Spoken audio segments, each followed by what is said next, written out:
question this morning. So what does the Russian space station's name Mir mean in English? 215-263 WMMR. We will go to Austin and see if we can get an answer. Hey, Austin, good morning. Good morning. All right, so what does Mir mean in English, please? Peace. Peace is correct. Hang on a second, Austin. Set you up with a pair of combo passes for the Bates Motel and Haunted Attractions in Glen Mills, PA. And it's this week's big friggin' deal. 2 tickets to Bates Motel and Haunted Attractions for just $50, by the way. That's half price to experience the #1 haunted attraction in America. And you can get it now at WMMR.com. The keyword is deal, and that's while supplies last. We'll start with this. Actor Charlie Hunnam battled serious health issues while he was filming the Apple TV Plus series Shantaram. He told The Hollywood Reporter at the show's premiere on Monday, when I was in India, I got bacterial gut infection. Oh, man. A viral gut infection, and acute respiratory infection. I had conjunctivitis in both eyes, and ear infection, and dengue fever. Dengue fever. Oh, dengue fever? From a mosquito bite, yeah. That's very dangerous. Yeah, he had all of this going on at the same time.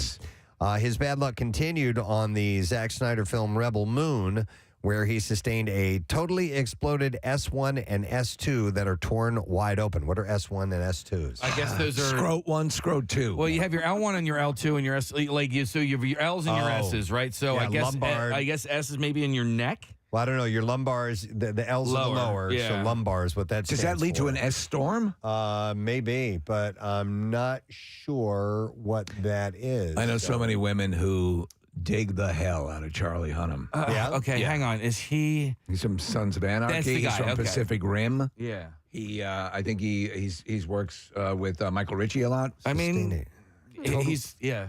All right, it says an exploded S1 and S2 that are torn wide open. So. I've never heard of that before. The internet is saying something. It might have to do with second heartbeat and first heart. No, I think if his heart if his heart was exploded. torn wide open, he'd probably not be with us anymore. Oh, my Just God. relying Google. Ow. Ow, my heart ripped in half. They're spinal nerves. Nerves. I don't like that either. Fortunately, Hunnam told The Hollywood Reporter he is finally starting to heal, but that's a lot to go through. Yeah. Actors Juliette Binoche, Marion Cotillard, and Isabelle Huppert, and around 50 other French artists cut their hair in support of Iranian women engaged in mass protests following the death of a 22-year-old named Mahsa Amini, who was arrested for not wearing her hijab. Do you see what's going on over there? Yeah, I love it. It's astonishing. I think it's great. It's very brave for this women in that culture to be doing that. Yes, and then posting pictures of them flipping the bird to the Ayatollah. It's wild. I'm waiting to see how bad this is going to go. When it eventually, when the powers that be have had enough and it turns. Yeah. But this is, I mean, for freedom, I think it's a positive thing. It was posted on Wednesday on the Instagram account of called Suten Femizirin, which translates to support Iranian women. The symbolic slashing of locks was inspired by viral social media footage of Iranian women cutting their hijabs or hair in protest after Amini's death in custody. I want to back that up by saying, listen, if wearing hijab is part of your religion and you prefer that, that's your thing, then that's great. Yeah, good for you. But the fact that they don't want to and they can't, that's the issue here, in my personal opinion. So a translated caption reads, since Mahsa's death on September 16th, the Iranian people, led by women, have been protesting at the risk of their lives. These people only hope for access to the most essential freedoms. These women, these men are asking for our support. We decided to answer the call that was thrown at us by cutting some of these locks, the caption has. So they're cutting their own hair, and they're doing that in a... We're watching the videos now. A joint protest, so I think that's pretty cool. France is like a whole other country. Whole other country. Khloe Kardashian, speaking about a whole other country, this whole family is like that. If we could only send them to a whole other country. I have a few stories concerning the crew. So Khloe has had enough of Kanye's antics. Here, we're in the Generosphere officially if we're going to talk. Welcome, everyone. We're going on a special journey to a self-involved family. I have multiple stories here concerning the Generosphere. It's really the Kardashians. There's some Jenners thrown in here. Anyway, after he accused Kim of keeping him from their daughter Chicago's 4th birthday, The Good American founder wrote on Instagram, please stop tearing Kimberly down and using our family when you want to deflect. Who said this? So Chloe said this about Kanye. About Kanye. And then she added, Knock it off. She added, I'm hungry. You know exactly where your children are at all times, and you wanted separate birthdays. I have seen all of the texts to prove it.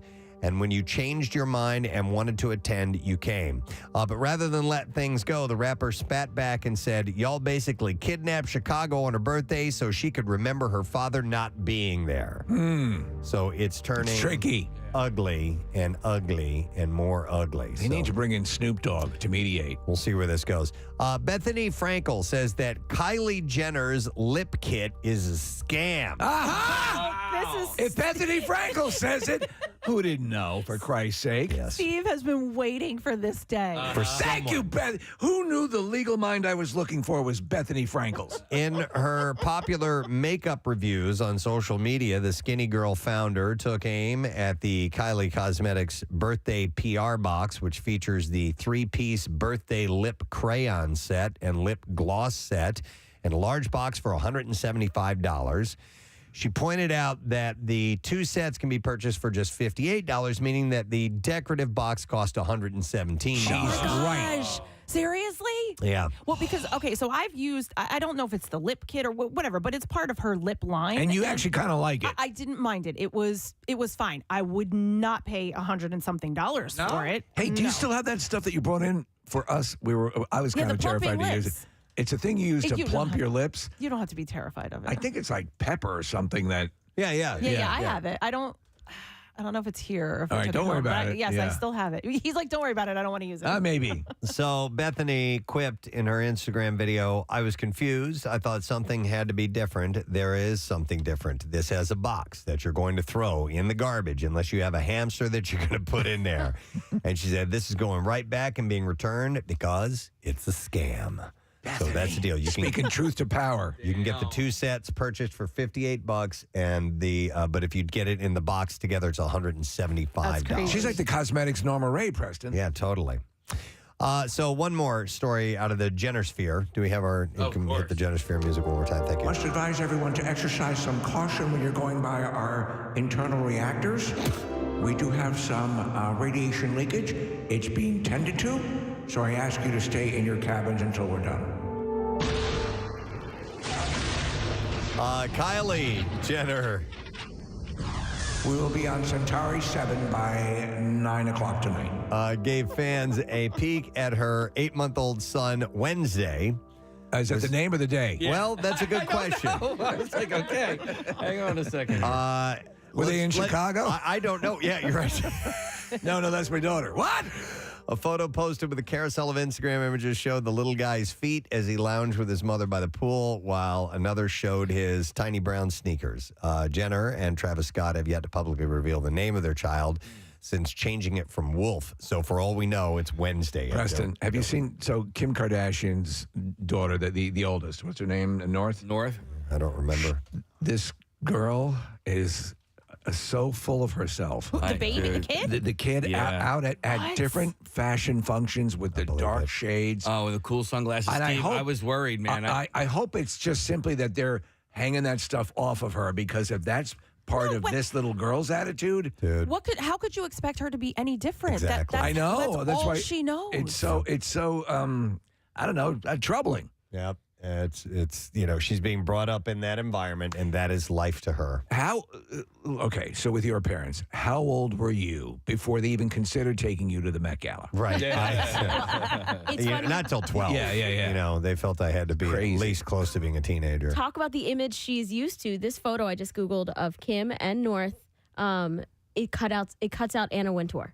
Anna Wintour is in this red dress right there, and she's not even in the photo. Well, I think they do that, zoomed in on it because that was the event where she held up the sign that said "stop" or whatever it said. I don't remember. I think they were trying to take pictures of them. She was trying to spell shrimp. I don't know. She held up a sign. Shrimp, please. That says stop. Oh. All right, we're going to go elsewhere. How about this? Dane Cook addresses the 27-year age gap between him and his fiancée and his new stand-up special, Dane Cook Above It All. We spoke to him about Yes, the we did. special, but we Yeah. didn't know he was going to talk about this. The 50-year-old comedian told E! News on Tuesday, "We have a bit of an age difference, so it's in the show. It is in the show. If we can't laugh at it, then nobody else is allowed." The actor proposed to 23-year-old Kelsey Taylor in July after 5 years of dating. So they were together when she was 18. Yeah, I think in that realm, I think now the eyebrows will only start to raise on anything like 50-year difference and above. Yeah, but he was 45 and she was 18 when they started It's dating. horrifying. Okay. But maybe she's an old soul, as they say. That must be it. whatever. Gina Davis reflects fondly on her marriage to Jeff Goldblum in her forthcoming memoir called Dying of Politeness. The couple met on the set of 1985's Transylvania 6500, or 65,000, actually. I remember that movie. Yeah, I do too. And went on to star in The Fly and Earth Girls Are Easy together. And the Thelma and Louise actor told People, and this is all the only little excerpt I have, she said, "Our relationship was joyful. It really was. That was a magical chapter in my life." They were a good couple, and that's why their chemistry in The Fly works so well, which is a great movie. But so I don't remember that being acrimonious when they split. They just kind of went their separate ways. Yep, agreed. So I mean, he was at that point he was eating and regurgitating food. Right. He picked it up on the set of The Fly and loved it. So she looks back fondly on their relationship. Hilary Swank's next role is motherhood. The 48-year-old actress announced yesterday she's expecting twins, believe it or not. She carrying them? She is, yeah. Wow. The joyous news first came during an appearance on Good Morning America. Good Morning America. Thanks for tuning in to Good Morning America. Good Maybe morning. you'll think you're watching a Good Morning Sweden, but you're not. I love that show. You like Good Morning America? Good morning, Sweden. Yeah. It's going to be a good morning. This is something she said that I've been waiting for a long time for. And my next thing is I'm going to be a mom. I'm going to be a mom, and not just of one, but of two. She said, I can't believe it, and that it is so nice to be able to talk about it and share it. She has a new series coming up or maybe it's on, where she's an investigative reporter in Alaska. It's called Alaska Daily. Yeah. I spoke to a fertility doctor once down the hall on my Her Story show, and she said it's just about the quality of the eggs, and that, so, who knows if they're her eggs or not, but that you can pretty much carry at any age. It's just whether or not they're going to be your eggs. Oh, okay. So, you know what I mean? So she shouldn't have any issues, hopefully, with the pregnancy, even though she's a little older. She's been married to entrepreneur Philip Schneider since 2018. In another Wednesday appearance, she was on Kelly and Ryan. She opened up about pregnancy, saying that she is feeling great right now. And she hopes we are too. Currently in her second trimester, she revealed that the crew on Alaska Daily also just found out about her pregnancy that day as well. Niecy Nash. Niecy, yes. She's been here before. Reno 911. She was great. She recently shared on an episode of the Tamron Hall show that her daughter wanted to know how she identified ahead of her marriage to singer Jessica Betts. She said, my daughter was like, how do you identify? And I said, huh? And she says her daughter asked her the question again. The Claus actress told her daughter that she identified as Black and Your Mama, to which the audience laughed. She said, Dia was like, no, you got to know, Mom. She made me watch a show all about what are all the labels, all the names, and after it was over, my head was spinning. She said, I was like, girl, I'm more confused now than I was before this. I don't know. If I have to coin it in the moment, I would say I'm a Jess sexual, meaning she's getting married to Jessica. Yeah. And she pointed to her wife, saying, I've never looked at anyone, male or female, and seen them the way I see her. So I don't know. But right now, I know I'm happy. And I said, write that down. By happenstance, I was just it was on when we got back after the show that day, and they seem to be a good couple. She's got a new show where she's playing a rookie FBI agent. Yes. Oh, is that FBI? Yeah. The rookie FBI? It looks outlandishly dumb, but I like her a lot. Really? Yeah. Okay. Well, she's a lot of fun. Yeah. She's great. And she's in Dahmer. She's in Dahmer? Yes. She's the neighbor. The next door neighbor. That's right. That's her. Yeah. Okay. She's a good actress. Yeah. Let's see here. We're going to go back to Jeff Goldblum for a moment because in an interview with Vanity Fair, Emma Thompson commented on filming a nude scene with Jeff Goldblum for the 1980 film The Tall Guy, and she said, I spent 2 delightful days nude with Jeff Goldblum when I was in my 20s. The actress continued saying, we were both so nervous. We both had indigestion, I think, for 2 weeks beforehand. But once we got into it, we just had the best time. Sorry. Thompson shared that the positive experience helped her film nude scenes in other movies, such as her latest film, Good Luck to You, Leo Grand. Isn't that what actors will sometimes say to an actor? Or it's a classic line. I forget what actors. If I fart, forgive me. If I don't fart, forgive me. Oh, no, that's if I get aroused. Yeah. I'm sorry. Yes. She said that has always stood me in good stead because I always remember thinking, oh, it's okay, it's fine, it's all right. As long as you are calm, everyone else is calm. So she has no problem doing the nude scenes, and thanks, Jeff Goldblum, for getting her started. Do you think you could pull off a convincing sex scene or even make-out scene? No, never. So while you think, wow, man, that's got to be cool, you're getting to do this, and if you're a married actor, it's like a little cheat session. I think it would be nerve-wracking. Well, here's the deal. Did any of you guys ever take acting classes before? I did, yeah. Okay, I did too. In college, I took one acting class, and the first day, what we had to do, our teacher said, okay, we are going to learn to touch each other. Right. And so we spent like that entire hour like touching each other's faces, right, holding hands to break with it down. strangers. Yeah, just to go, you're going to have to get past this. Yeah. We are actors. This is what we are going to be doing, and it's going to feel awkward today, but then after that, we'll get past this. So once you do it a lot like that, it just becomes part of the process, Yeah. you know? I think it'd be something but right now to walk into that and Yeah. try and do that, oh my God, no. I feel like I could do it. Be insanely awkward. Really? Yeah, Kath, you want to try it? No. Okay, Steve, set the scene. All right, here we go. For All these right. two. What is this going to be? What are we doing here? Kathy had ordered a pizza. Whoa. Suddenly there was a knock at the door. The door opened up. She first looked down at the blue Crocs and said, it's only going to get better from here on up. And she was right. There he was, the man of her dreams, the pizza delivery man. Do you like it with extra meat, he asked. Here's the pepperoni. Oh, yeah. I cut a hole. I say that because I cut a hole in the bottom of the box and put my penis through it. It's like pepperoni. All right. End scene. Thank God. Nicolas Cage may have won a priceless Oscar for his turn as a suicidal screenwriter with an alcohol addiction in 1995's Leaving Las Vegas, but that's all he got. The actor was never paid the $100,000 he was promised to star in the film.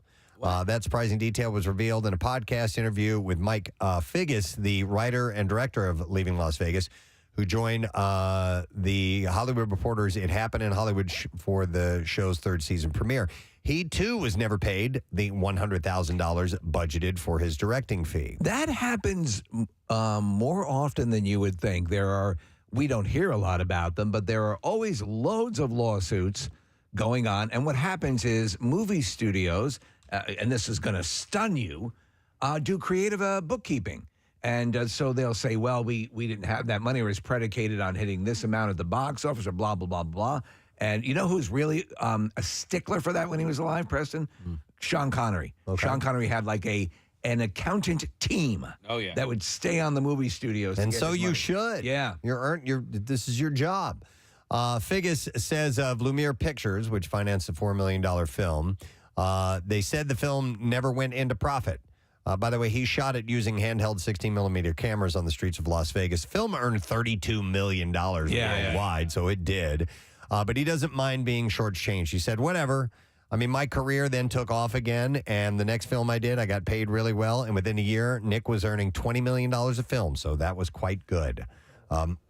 Leaving Vegas reinvigorated both Cage's and Figgis' film careers. The next 2 years, Cage was starring The Rock, Con Air, and Face Off. It's a good movie. And then Figgis suddenly found himself an Oscar-nominated director fielding calls from the likes of Steven Spielberg and Stanley Kubrick. So they did all right, but they did not get paid for their work on that film. And Elizabeth Shue was in that. She was, absolutely. Happy birthday. Birthday today, yeah. Let's see. Mama Cass Elliott is the latest performer to receive a star on the Hollywood Walk of Fame. Wow. The late singer was honored on Monday in Los Angeles in recognition of her contributions to the recording industry. Kathy, your dad didn't get with her, did he? No, I don't think so. The singer's daughter, Owen Elliott Kugel, attended the ceremony on Monday along with her former bandmate Michelle Phillips and singer-songwriter John Sebastian. The Walk of Fame producer, Anna Martinez, said, Mama Cass Elliott A Rock and Roll Hall of Famer, was a staple during the 60s and 70s. Her music spoke to the people, and her songs have become some of the most beloved of all time. We are proud to add this exemplary talent to our Walk of Fame. You know what? I try to, and I can succeed occasionally on disconnecting the artist from the art and taking it on its thing. The mamas.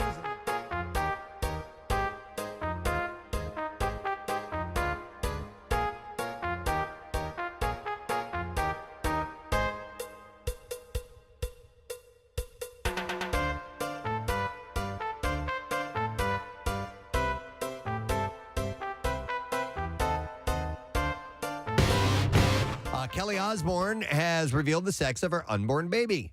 In May, the reality TV star announced that she and her boyfriend, Sid Wilson, were expecting their first child together.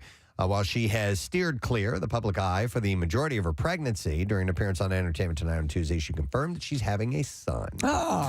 However, the 37-year-old noted that her father, Ozzy, has been excitedly sharing the news for several months.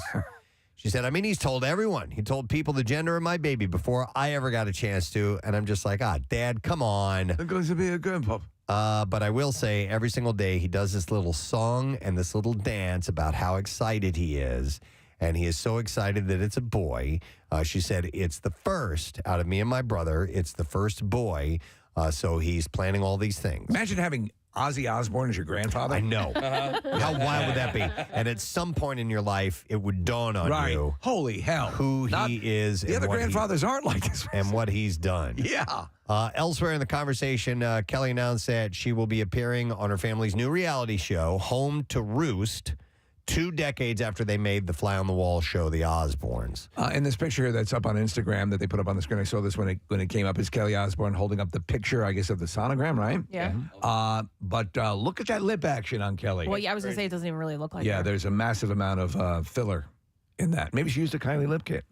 That's more than Kylie lip kit. The 10-part BBC series, by the way, will document Ozzy and his wife Sharon's move back to the UK, as well as Kelly and her brother Jack's efforts to support them. So they're getting back together to do that.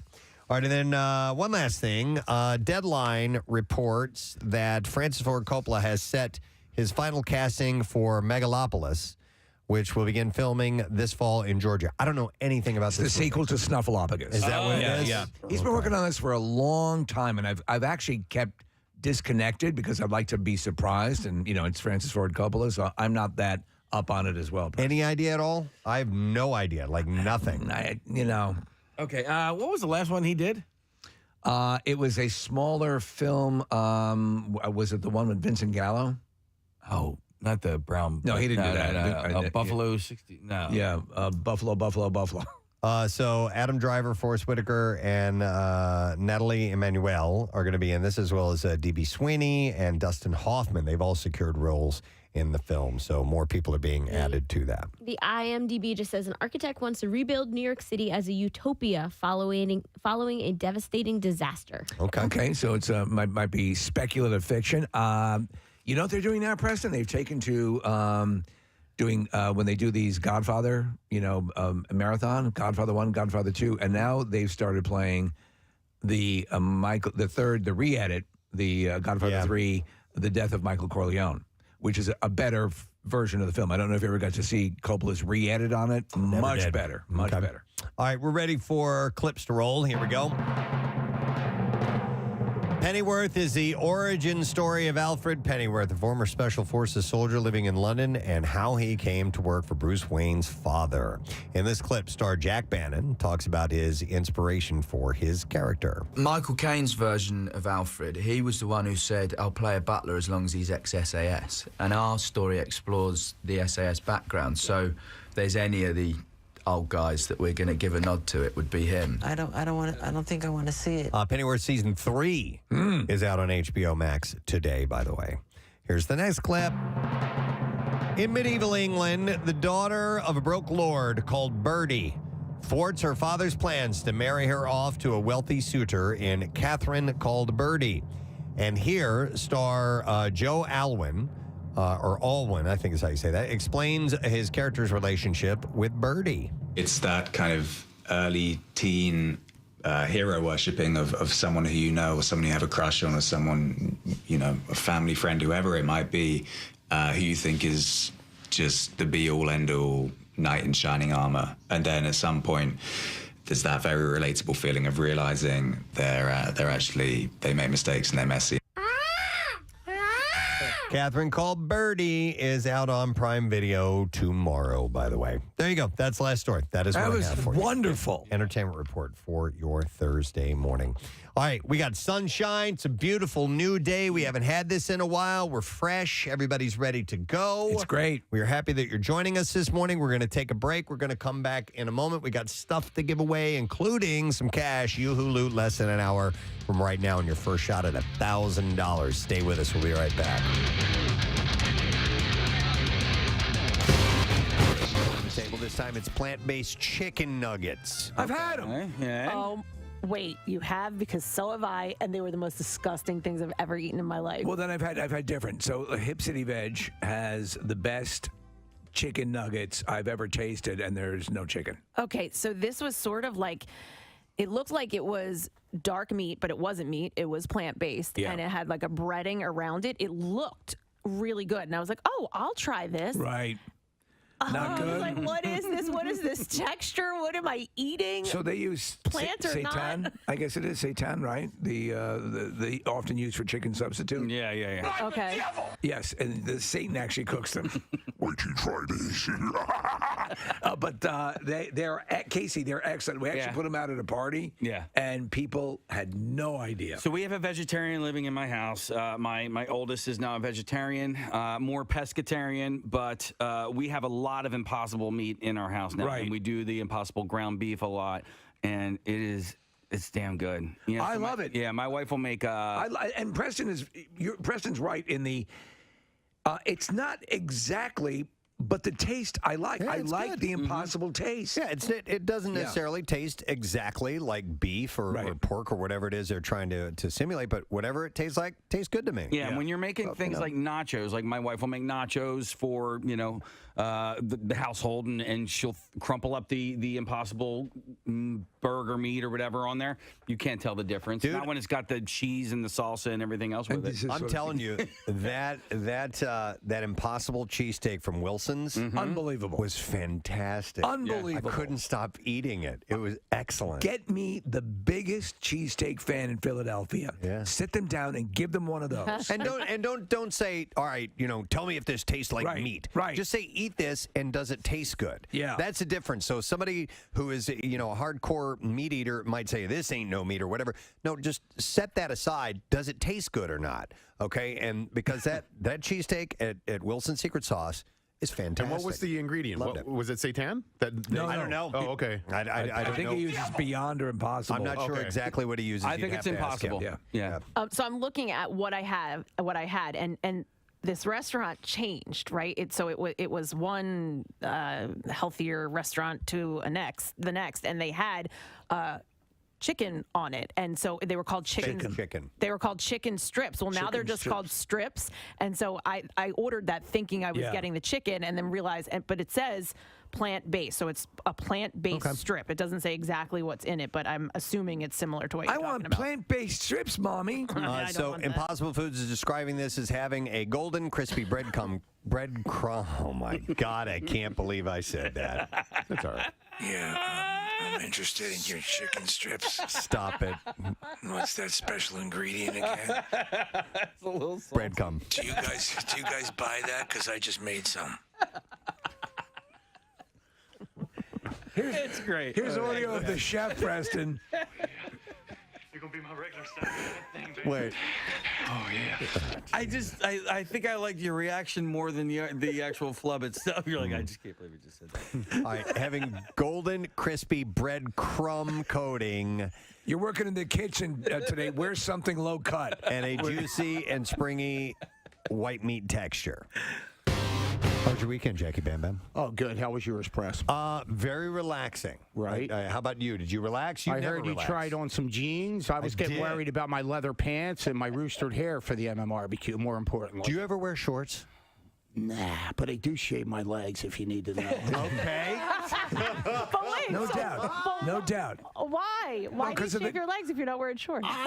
No offense to Steve, but I think the hair should be on the head, nowhere else. Okay. You know. So you shave everywhere? Everywhere, yeah. Really? Armpits? I've been trying to do a contest or a little promo with Casey Boy, but it's just not happening. Sales department. I want to shave Casey Boy. I don't want to do that. Why? Because I don't want to You do should that. come get laser hair with me. Oh, you get your beads Remove it lasered. permanently? Yeah. I follow you on social media. I'm like, where did she get this done at? I could do that. Oh, come with me. I will. All right. Do you shave your armpits? Cut that out, what she just said, Casey.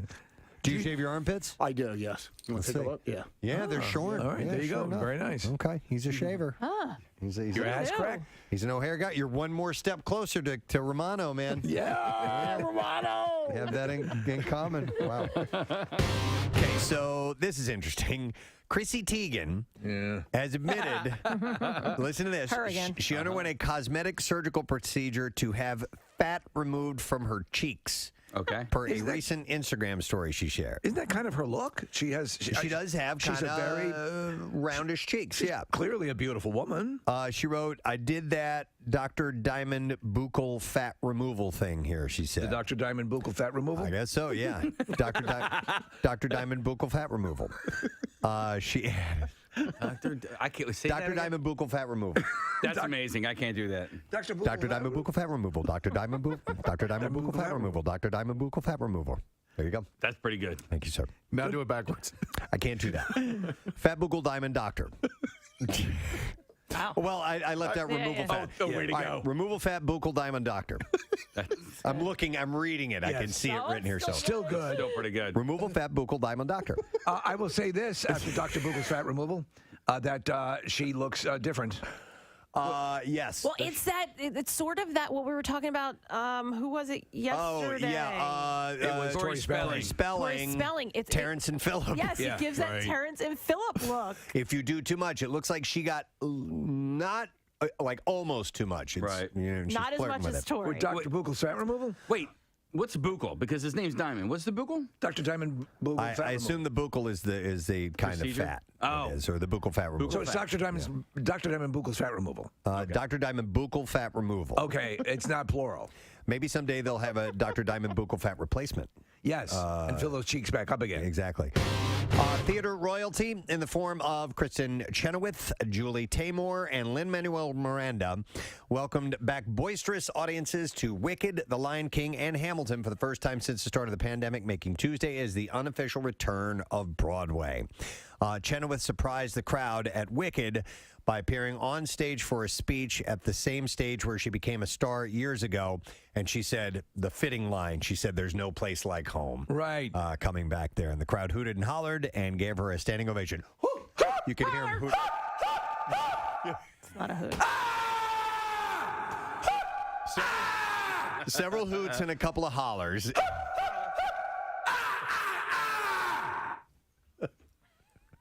That'd be kind of scary. It would be terrifying. Yeah. I think that the actors would walk off the stage. Taymor, the director and costume designer for The Lion King, congratulated her audience for the courage and enthusiasm to lead the way. She said, theater as we know it is the lifeblood and soul of the city.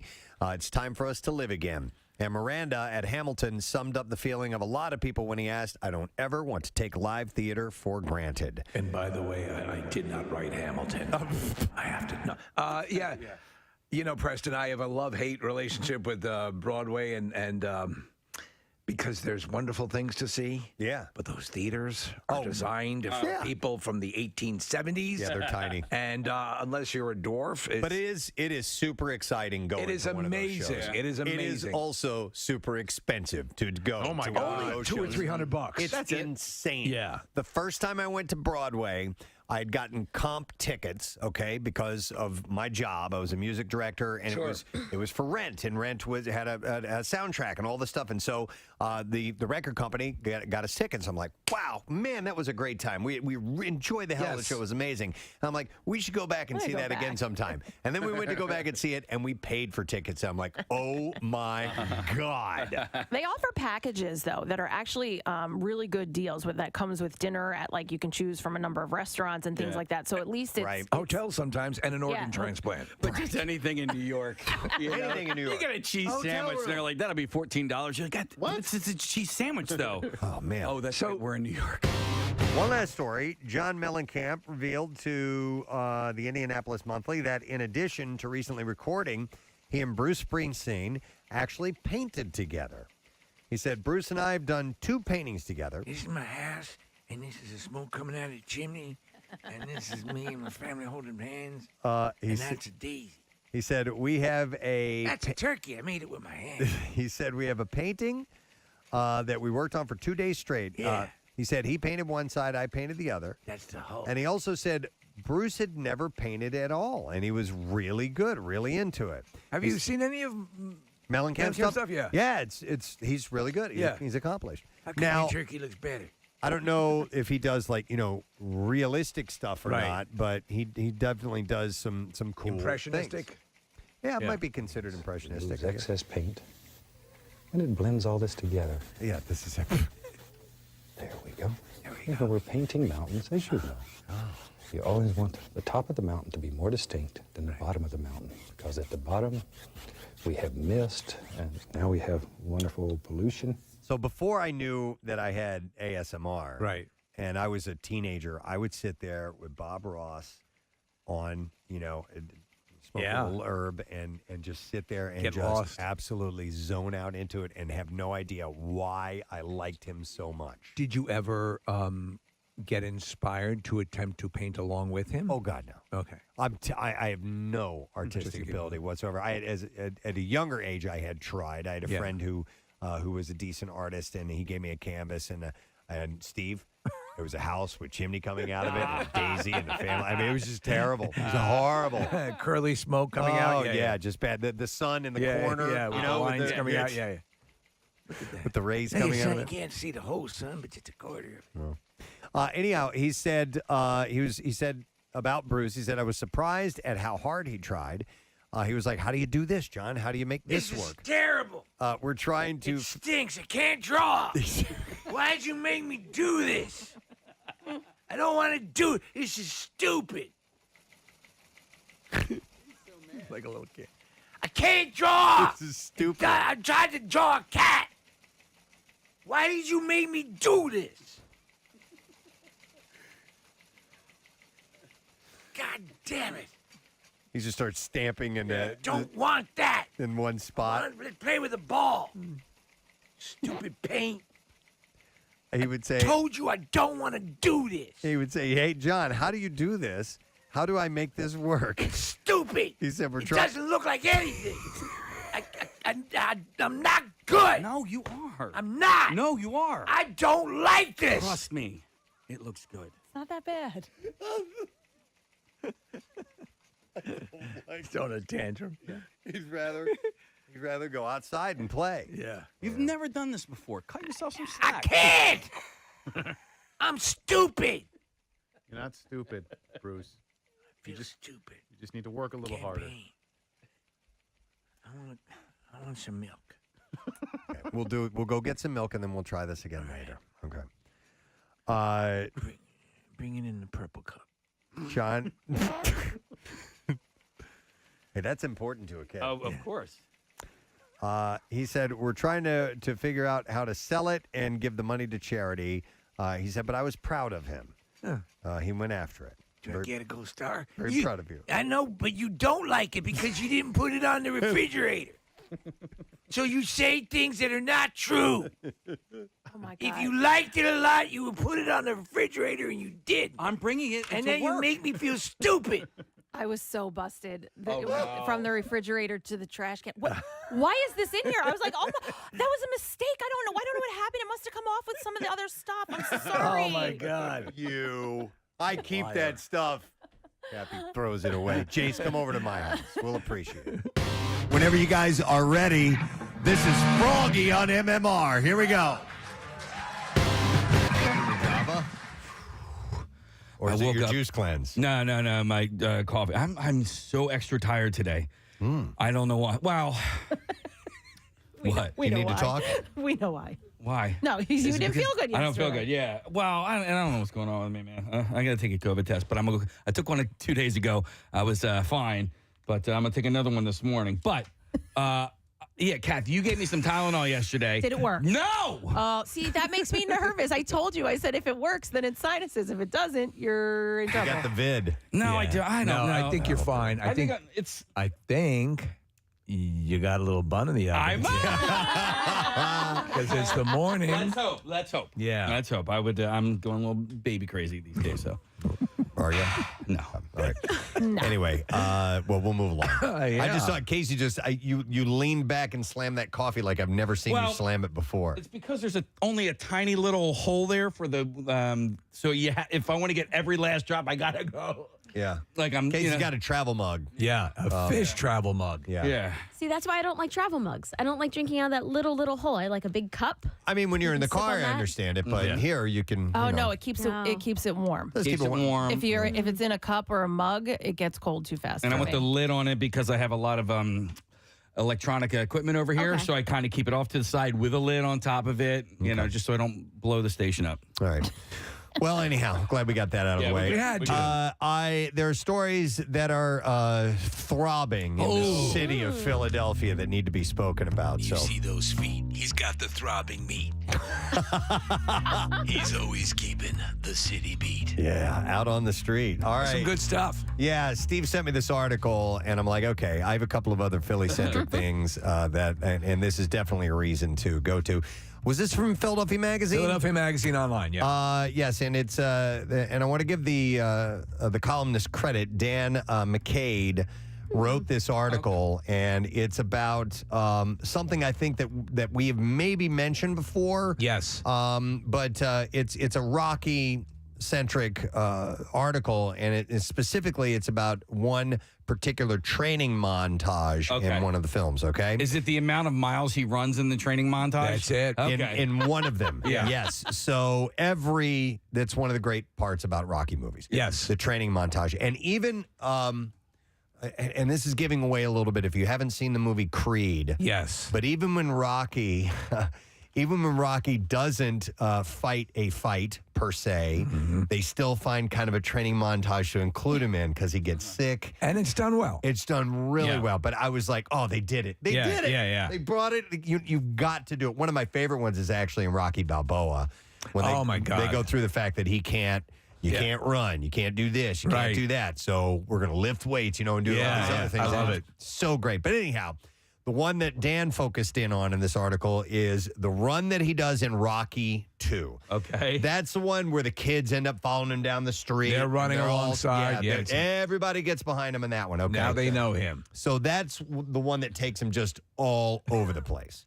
All right. So, and according to this article, it makes very little sense. His route does. Okay. South Philly becomes North Philly, becomes Italian Market, becomes North Philly again, and so on.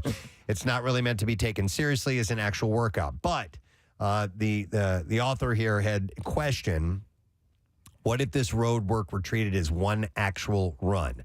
So he pieced together the routes that Rocky could have traveled from scene to scene. All the distances were mapped out by using the USA track and field distance measuring tool. Right. Okay. So all the tools were there. Very nice. All right, yeah, so Gotcha. he starts off scene by scene on where Rocky is running and maps it all out. So scene one is at... Adrian, I made the city beat. Is at Rocky's house, which is in the movie. He lives at 2313 South Lambert Street. All right, so he begins his run with a leap off the porch and over the railing. Right. And then he heads out. So God damn it. I shouldn't have done that. That was a big mistake. Hurt his knee. Holy God, my balls are hurting. So scene two takes him to Lehigh Avenue train right of way. So he goes from deep South Philly to running on the train tracks adjacent to Lehigh Avenue on the Richmond-Fishtown-Kensington border. And he said, here's the route. His house on Lambert to... So Dan put together what he thinks would have been the most logical route of For someone running. Yeah, Okay, and I think he did a good job. So he goes his house on Lambert to Passyunk, which he took all the way down to South Street, and then 4th to Callow Hill to Delaware Avenue. It wasn't Columbus Boulevard at the time. I didn't think this out. It was Delaware Avenue. And then he takes Delaware Avenue to Beach Street, to Richmond, to Cheraw, and back to Beach, which dead ends to a spot to sneak onto the train tracks. And then Rocky actually runs on the tracks until the bridge on Kensington Avenue that carries the L. What are you saying? This is where the choo-choo lives. He exits shortly down onto East Gurney Street, where at least today there's a seemingly good spot to leave. So he assumes that. So that first trek, that first part of the run, distance traveled 7.2 miles. Okay. All right. This is just the beginning. Just the beginning. 7.2 miles, which would have been enough for any boxer by then to wrap it up. No, if you're training for a marathon, okay, so you're going to go more. Yes. But for a boxer, okay, Like, you're good. He puts it into perspective like Muhammad Ali would run 3 miles. Right. You know, boxers run, it helps their stamina, but they don't run 7 miles in the very beginning. Adrian, I'm going down for a 50-mile run. Yeah, so scene 3 is when he ends up in the Italian market. Yeah. Figure Rocky exited at East Gurney, took East Sterner to Lehigh Avenue, which he took to Broad.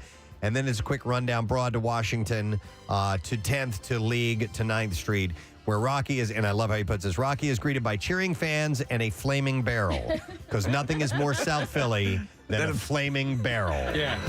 It's Okay. Does he get thrown fruit? Or does somebody throw something to him? I don't think so. Because I plate of spaghetti. Yeah, a big plate of spaghetti. Yeah. No, in Rocky Balboa, he goes back there. That's it. And they're handing him stuff, and he's picking out food for his restaurant. Here's a chandelier. So distance traveled in this particular leg is 6.1 miles. So far, he's run 13.3 miles. Okay. Yeah. Oh, this really hurts. I don't know where I live. All right. Can you help me find my house? Scene 4 leads us to B Street Bridge at East Gurney. So Rocky's now back where he started earlier, just west of where he ran the train tracks earlier. So he turned around somewhere. Okay. And Dan thinks that he went down 9th to Callow Hill to front to Somerset, back to front to Tusculum, is that the street? To B Street at Gurney. And it's at this time that Rocky starts picking up neighborhood children who are following him during his run. So they start to get on board. And he said that keep in mind that the shape these children must be in when you see the final distance total, because they run with him the rest of the way. Yes. Yeah. So that particular leg of the run, Where are my children? 5.3 miles, and at this point he's run 18.6 miles total. Oh, Yes, he's a beast. I Yeah. can't wait for this next one. All right. This is the best jump. Next scene is Kelly Drive. All the way from Kensington to Kelly Drive. He crosses the B Street Bridge, takes it to Gurney, to Somerset, to 5th, to Lehigh, all the way to Ridge, to West Huntington Park, to Kelly Drive at this point. And the distance traveled in that 6.8 miles, and so far he's run 25.45 miles, just shy of a marathon. I don't know where I am. He's just I got lost. completely lost.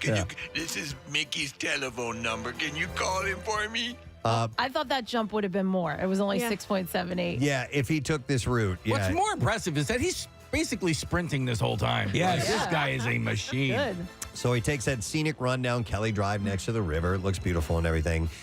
So if you're just tuning in, this is the distance that Rocky ran in his training montage in Rocky 2.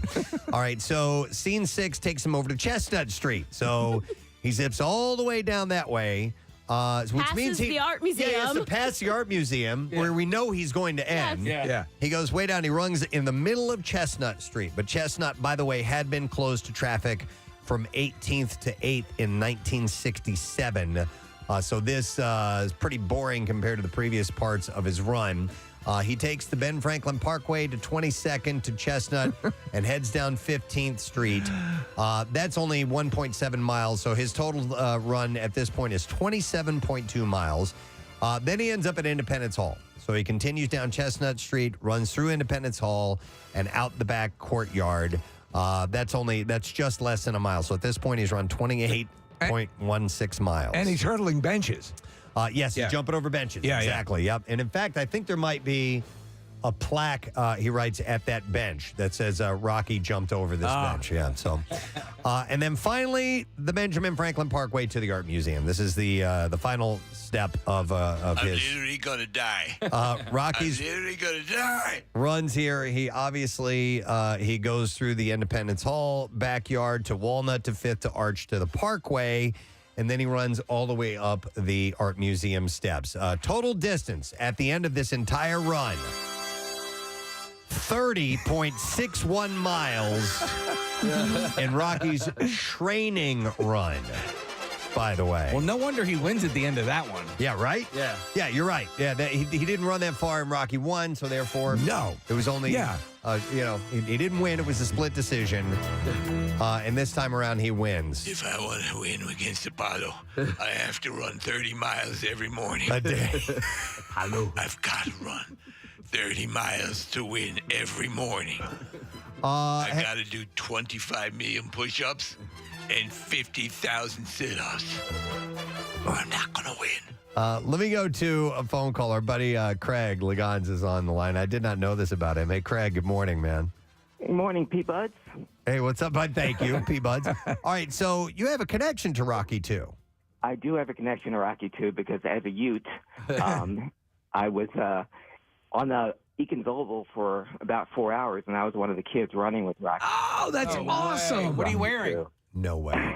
You're not going to see me. There were 300 of us, and they kept on picking up more kids. I started out at Chestnut Street, and I was there for 2 hours, and then he ran past. And he goes, "Okay, anybody who doesn't, he didn't get to run, and only did it twice. He ran, and they told all the kids, don't get too close to him. Okay. Just I know we probably know you can run faster than him or as fast. I know I could. Yeah. But don't get too close to him. So when we started at went to Eakins Oval on the Parkway. He came out and he was in his Rocky gear. Yeah. And he waved and said hi to everybody. He said, "Okay, you're very ready to go. You're very ready to go." And we all And then he started, and then they said, "Okay, they were whole kids. Okay, now go. Hold about 5 more kids. Okay, now go. Oh. Now go." So Yeah, when you know we what? got- We're right now watching the footage as you're saying this. I didn't realize there was like 200 kids running behind him. Yes. Maybe more than that. Preston, it was a madhouse, and they all had their parents too, so it was even more crowded. Wow! And because they all brought their headshots and everything like that. So good. Yeah. So was there a general call in the paper for this, or how did you become aware that they were filming this day? It was a general call, Yeah. and there was also one thing in backstage, but back then you had to look in the newspaper because there was no internet or anything like that. Right. And, I heard it, but if you really want to do a good Rocky 2 is perfect for you. Were talking about Rocky's run and how out of direction it was. Yeah. The beginning of Rocky 2, if anyone remembers the beginning of Rocky 2, they're taking Apollo Creed and Rocky from the Spectrum to the hospital. Yeah. And the opening title sequence is them driving over the bridge that goes from Delaware to Philly. On South Philly. Stop it, really? That's before you get to the Spectrum. Commodore. So- And they Yeah. the Commodore. Take me to Delaware. No, it doesn't go to Delaware. Commodore Barry goes to New Jersey. Yeah. Delaware. But the trip from the Spectrum goes up Broad Street, around City Hall, to 30th Street, back down from Broad Street. You see City Hall in the background, around 18th, and it's finally go to University of Penn Hospital, which is at 8th and Spruce, which they had already passed at the beginning. So, yeah, Rocky 2 is perfect for misdirection. I think they drove about 30 miles to get to... Yeah, or not unless they said, take the scenic route. Yeah. As they often say to ambulance drivers. Oh, that's Yeah, funny. that's All right. hilarious, Craig. That's wild. Thanks, Craig. Appreciate it, man. That's cool. Thanks. Of course, I appreciate you guys. All right, see ya, man. Did he mean the Delaware River or over to Delaware? Well, Delaware Memorial Bridge connects New Jersey Right. and Yeah. Delaware. Right. Yeah. So, all right. Well, anyhow, they He's got took two- some liberties. Yeah. And they always do in movies. Well, yes, and then the general audience. I mean, obviously, we're going to be a little more picky about it, but that montage sequence is great. But when I was reading the article, and that's holy hell, that's right. That is a ridiculous amount of area to cover. Yeah, it's 30 miles. What's the name of that Nicolas Cage movie where they're running all over Philadelphia? National Treasure. Yeah. And all of a sudden they end up, in Head House Square. And like 5 seconds they go from Reading Terminal Market to Head House Square. Yep. Doesn't quite work that way. All right. I do have another City Beat story or two to pass along. This is pretty cool. Philadelphia native, a guy named K. Barry Sharpless, just won his second Nobel Prize in chemistry. Second. Wow. Yeah, Nobel Prize. Very rare honor for someone to win two Nobel Prizes. And it came 21 years after he won his first one in 2001. And I'll tell you the company that he joins in winning two, by the way. So he's a 1959 graduate of Friends Central School in Wynwood. The 81-year-old scientist is being honored for pioneering a concept that is called click chemistry, combining chemical building blocks in such an efficient way that many have likened it to assembling Lego pieces. Yes, I understand it completely. Click chemistry. Got it. Sharpless developed one such method that is now widely used to make drugs and map DNA. It's a tongue twister called copper catalyzed azide alkaline cycloaddition. And he shares the Nobel with Carolyn Bertozzi of Stanford University and Morton Metal of the Morton Metal. Yeah. Yeah, Morton Metal, what do you want? Of the You want some of that click stuff? Yeah, we got it. University of Copenhagen.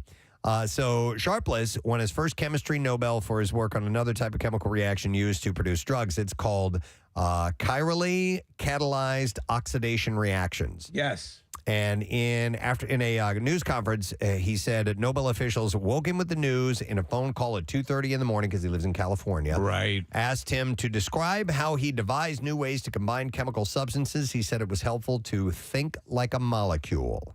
He said, I get excited when I see something that doesn't fit. And by the way, the only other two-time winner in chemistry was British scientist Friedrich Sanger, who won in 1958 and 1980. Other two-time Nobel Prize winners in the sciences include John Bardeen, who won twice for physics, and Marie Curie, whose two prizes came in different fields, physics and chemistry. So he joins Marie Curie. Twice. That's amazing. So in one lifetime, educated and from this area, very cool. Is he still with Courtney Stodden? I think they're on a break. Right now. In 2019, in an interview with Chemical and Engineering News, Sharpless said that he learned a valuable skill at Friends Central, learning to read and speak German, which would later come in handy when pouring through old chemistry studies in that language. It helped us with our radio careers. He said, but beyond that, he spent too much of his time at the Quaker school daydreaming about fishing. Well, he wasn't doing that too much because he now has two of these prizes. It's amazing. He said, I didn't learn much in school except what I needed to do to get A's. Oh, is that all? What you needed to do to get A's? What? Now, he wins a showcase for this. What is in that showcase? A jet ski. A jet ski, yeah. Mm-hmm. And a radar range. He spent the summers exploring the banks of his Manasquan River, later learning to sail with his uncle and catching fish. And he said, that's why I learned about life. I said in the email to you, Preston, we should invite him out for Keenan's next year. Oh, yes. He could be our, he could be the focus. He could be our guest of honor.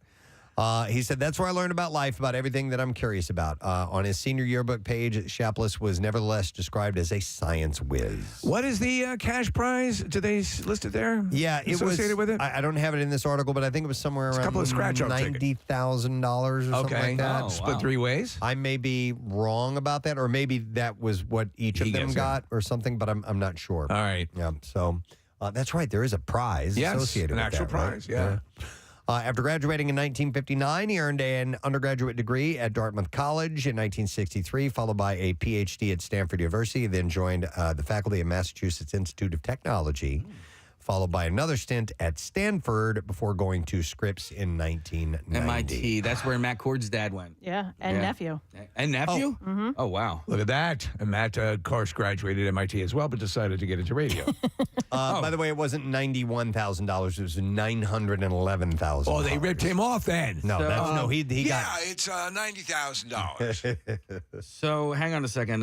Tom Morello tweeted out, hey, congrats to my former Harvard bandmate, Carolyn Bertozzi, on her Nobel Prize in chemistry. Wow. We won the Ivy League Battle of the Bands. So she was a musician with him Wow. at Harvard. That's pretty cool. He's pretty damn smart, too. Yeah, he's a smart guy. A Nobel Prize winner. Well, you mentioned Kevin Cronin earlier. He's an astrophysicist. A lot of people don't know. Absolutely. When he wrote "Keep on Loving You," he was also doing all kinds of calculations to getting liquid oxygen experiment. Yes, absolutely, and getting satellites into space. He's an amazing man. All right. Anyway, I thought that was pretty cool. That is very cool. We do have a two-time Nobel Prize winner that is from Philadelphia. All right, we're doing the city beat, so let's get another story from our area. There's an event coming up at the Greater Philadelphia Expo Center at Oaks in December. It is the Philadelphia Cat Extravaganza. Put on by Loving Cats Worldwide, or LCWW. It's a 2-day cat extravaganza that will feature hundreds of felines competing across 5 rings for the title of Best in Show. Just a month after the National Dog Show takes place at the same site. Yeah, you don't want to mix those two. I've never seen a cat show before. No. Well, actually, I've seen. There was a lady on like America's Got Talent or one of those shows that had her cats, and they were like, "No way, you can't train cats." And sure enough, the cats were like climbing across wires and jumping through. Yeah, the Netflix documentary I recommended to you. That was good. They're on that. Oh, they're on that special. Okay, yeah, the ones who have a trained cat act. It's pretty wild. Yeah, I assume that there are some. Yes, a small percentage that you can probably train. And you train them a different way than a dog. The documentary actually says that you can train them, and it's just that there's not enough studies that are done put into felines as there is into dogs. Yeah. And that they're just, basically it says they're just as trainable as dogs are. No it's kidding. just that we haven't taken the time to learn more about the cats. I will say I've also tried some of the tips that they gave in the Netflix. Yeah, not so much. I want to see a cat Iditarod. Where they pull you? Yeah. Only you need 85 cats in order to do it instead of 12 dogs. Like a quarter mile of cats. Wait, now because of that Netflix documentary, every time I yell at the cats, I hear a little voice behind me, and Jace goes, "You're not supposed to yell at them. You're just supposed to tell them to get down." I'm like, "Oh yeah, that's gonna work." Yeah. Okay. We're now looking at a video of a guy being pulled by a team of cats. That has to be motorized. I don't know. They were running. So yeah, you know what? And speaking of training animals, we bought this a while back. It was my son wanted to do this. He hasn't done it yet, but you've seen probably TikTok or Instagram videos of dogs that go up and push the little button that says words. Right. Yes. They actually sell those. And we have them, and we haven't set it up yet. No. Do I'm you not have? gonna do it. Do your dogs? A lot of dogs will be trained to ring the bell when they want to go outside. Yes. Do you have that? Yes, we do. Oh, and they do? Absolutely. They have bells Get that out. you can let them out, and then they have bells that you put on the outside of the house where they ring it when they want to come back in. Wait, hold on. Tell Like a me more doorbell. about this. Where is the bell in your house? So it's actually Ding ding. So you can get them and hang them from the doorknob if you want to. So think of it a belt, like a long leather strap, and it's got jingle bells hanging on it, and they just come over and nudge it. Wow. And that's okay. it. So it's not like they're using their paw or anything Yeah, like right. that. They just Ding, ding. Rook's got to go out. Let him out. So yeah, they'll nudge it and they'll let you know they want to go out. Or Now- they'll contact you through an app. Yeah, that Through too. WhatsApp. So yeah, we're looking at a picture here, Kathy. That's what they look like. Okay. Oh, And all right. it's cute. great, and yeah, they definitely use it. Now they will abuse it sometimes too. Yes. Yeah. So if you let them out and then they come back in, It's and a then conga line back 2 and minutes forth. later they want to go back out. It's like no. I don't Do they think they so. just want to go outside and play? Is Yeah, that- they just want to go in and out or whatever Yeah. it is. So, but Before she passed, later on, our dog Chelsea would be in and out all the time, Preston, because they just have fun going in and out. Sure. Yeah. I'll tell you what I don't understand. And maybe I don't understand it because I have cats who do pee inside in a litter box, and it's disgusting. But if you have a dog and they can be trained to go outside, why would you put those pee pads in your house? There's some people who like that, or if they have no dog walker that can come over, they also have this thing. I don't know if you've ever seen it, Kathy, but it's basically the equivalent of a cat box for dogs. Yeah, looks that like has grass. faux grass. The pee I've will- seen the yeah. faux grass. Yeah. They have those at the airport. They do. Yeah, that's true. Yes, Yeah. you're right. Yeah. I just if I could just let my cats out to go to the bathroom, I know. I would. You know, it's hilarious. We have one cat, Mia, who a vet told us needed to go outside. Otherwise, we don't let the cats out. So this cat goes outside. She'll be outside for hours. She'll come to the back door, meow or scratch, to come in to go to the bathroom. Like, you're out. You're outside. Yeah. Like, I can't. Everybody's looking at me. All right, so the cat show. Along with more than 80 types of purebred cats accepted in the competition, from the Egyptian Mau to the Munchkin Longhair. There's also a competitive class for what they call alters. This features the Nelby Tai Tai. Alters are spayed or neutered purebreds, and a class for household cats, which can be non-pedigree cats or cats that don't meet the breed standard. Within each class, there are 3 age groups: kitten, which is 4 to 6 months; junior, which is 6 to 10 months; and champion, which is 10 months or older. Unlike a dog show, there are no handlers running the felines up and down a catwalk on a leash, no matter how much we wish there were. Instead, the cats are brought to enclosures ringside, pulled out one by one, and placed on a table by the judge, who compares them against breed standards. Mm-hmm. In a dog show, the best in breed goes on to compete in the best of group, and then on to compete for best in show. But at the Cat Extravaganza, judges pick their 10 favorites in each age category to compete for best in show, and they're not beholden to pick cats from different breeds. So you can win in your age group. A best in show winner is picked in each age category, and from those, the judges vote on overall best in show. Now, the one thing I couldn't determine, and maybe you have it in the article, Preston, are they going to do a similar TV presentation like they do? Ooh, I don't know. I don't think so. Yeah. I haven't seen anything like that in here. This means that the one who wins the whole kit and caboodle, like could be a 6-month-old household cat or a 6-year-old purebred Maine Coon. So it's not an elitist competition. Correct. Champions receive a rosette ribbon and the right to be as catty as they want to for a year. It was an honor being a part of this competition. So it says here, the Cat Extravaganza is a benched show, which means breeders and their felines are required to be on site even when they aren't competing, so visitors can see the cats up close and ask questions about them. So as you walk around. All right. Yeah, my wife and I are very interested in this. It will be December 17th and 18th at the Greater Philadelphia Expo Center at Oaks. And they're going to have a ton of kitty litter. Should be able to get your tickets now. Like a backhoe to put that in. Yeah. So thought that was pretty cool. Yeah. And worth passing along. All right. That's all the time we have for in City Beat. It's a good one. We have to get to You Who Loot, so I want to make sure that we do indeed stay on time for that. So let us take a break. Come back in a second. I got some home run bizarre file stories for you when we return, friends. So we will not be gone long. Hang out with us, please.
love that.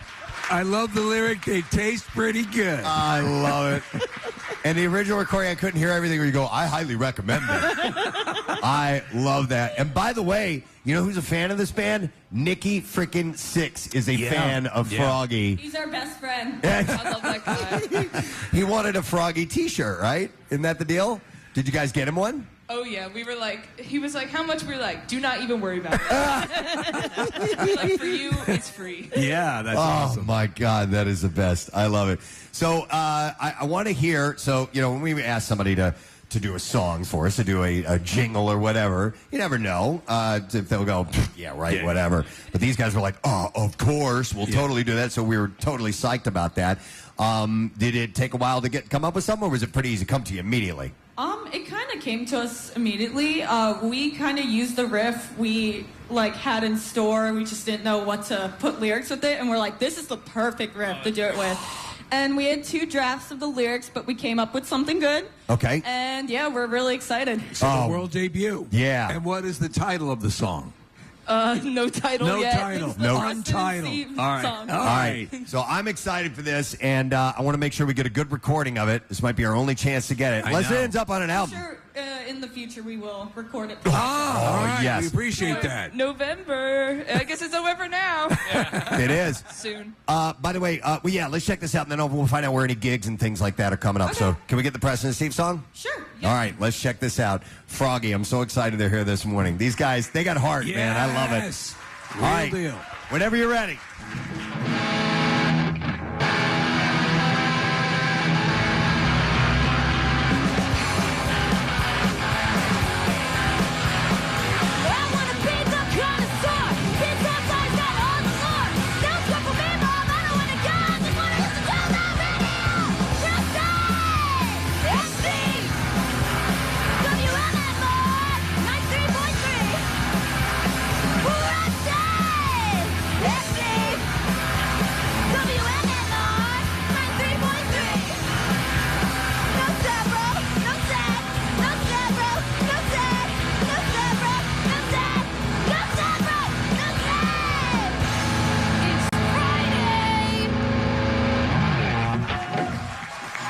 We got to have that. It's Friday. Did you hear that at the end? Yeah. Oh, I think that's our new Friday anthem if I've ever heard one. Yeah. Oh, that was outstanding. I couldn't hear exactly what was being said in the middle there. The third part was no school for me, Mom. I don't want to go. I just want to listen to the radio. Yes. Oh. No, we need that. Yes. Old absolutely. school angst. I love it. Love it. We're honored. Do you guys have any gigs coming up that we need to be aware of? New Year's Eve at Philomoka with Colleen Green and Joe Jack Talcum. It's going to be awesome. Yep, it's our biggest show. And something early December in the works, not fully planned out yet. We're actually taking November off to record a little something. Yeah, very nice. So, yeah. Nice. Well, you keep us apprised of what your dates are, and we'll get them out for you, man. Yeah, It's awesome. thank you. People who love straight up punk are gonna love this energy that you guys have. So that New Year's Eve show, all ages show, or Yep, is it all ages. Okay. Speaking of ages, how old are we all here? So Morgan, how old are you? 18. And Brooke? I'm 18. And how about you, Fiona? 17.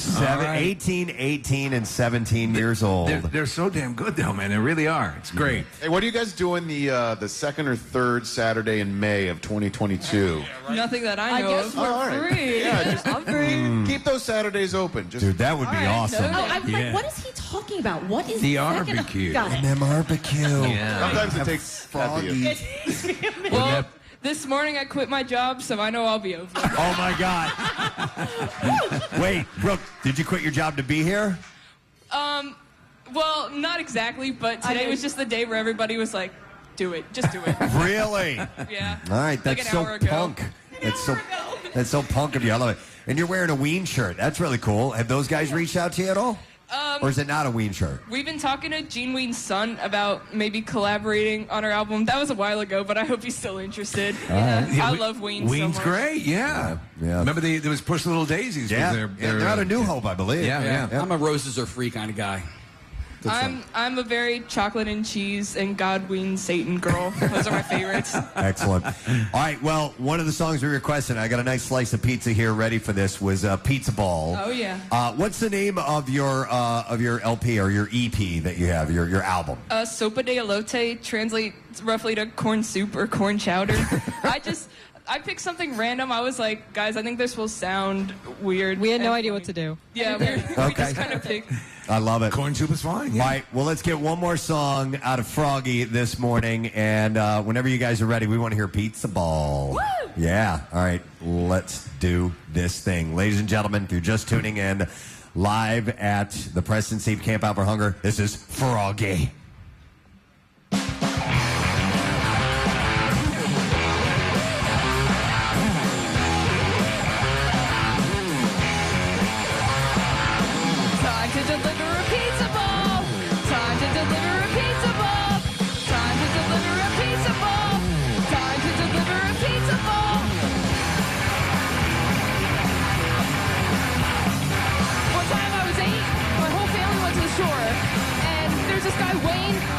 Clam chowder. It was what he was known for. And it tasted so freaking good. I had like 10 bowls of that clam chowder. And I tell you what, I woke up in the middle of the night and I said, Mom, and I threw up all over the floor. Someone carried me away, and that's all I remember from that night. Yeah! Time to deliver a pizza ball. Time to deliver a pizza ball. Time to deliver a pizza ball. Time to deliver a clam chowder ball.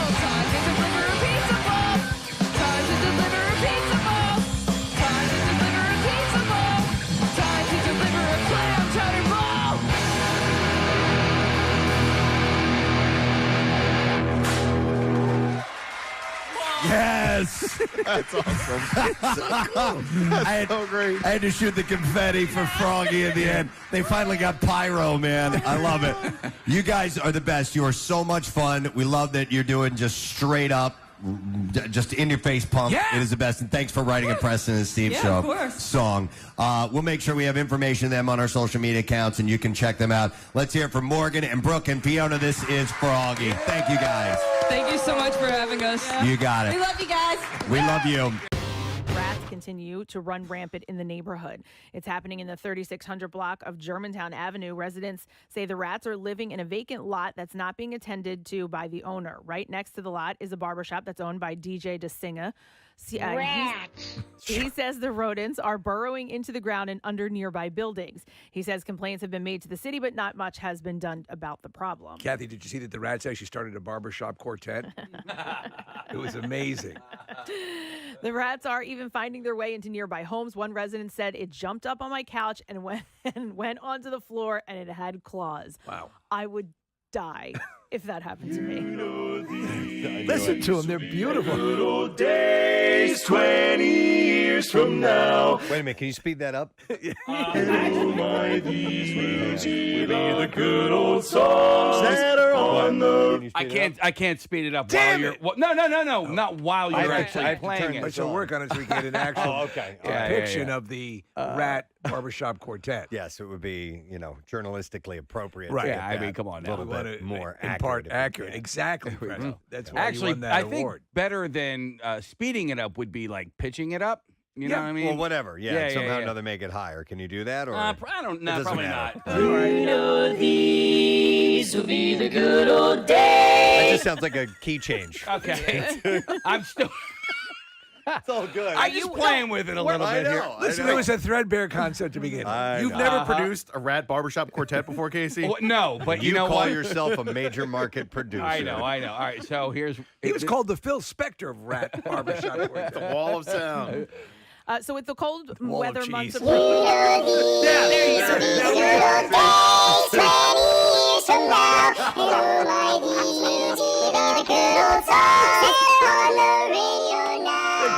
So good. There's a Grammy. You're getting a Grammy. It's perfect. One more time. One more time.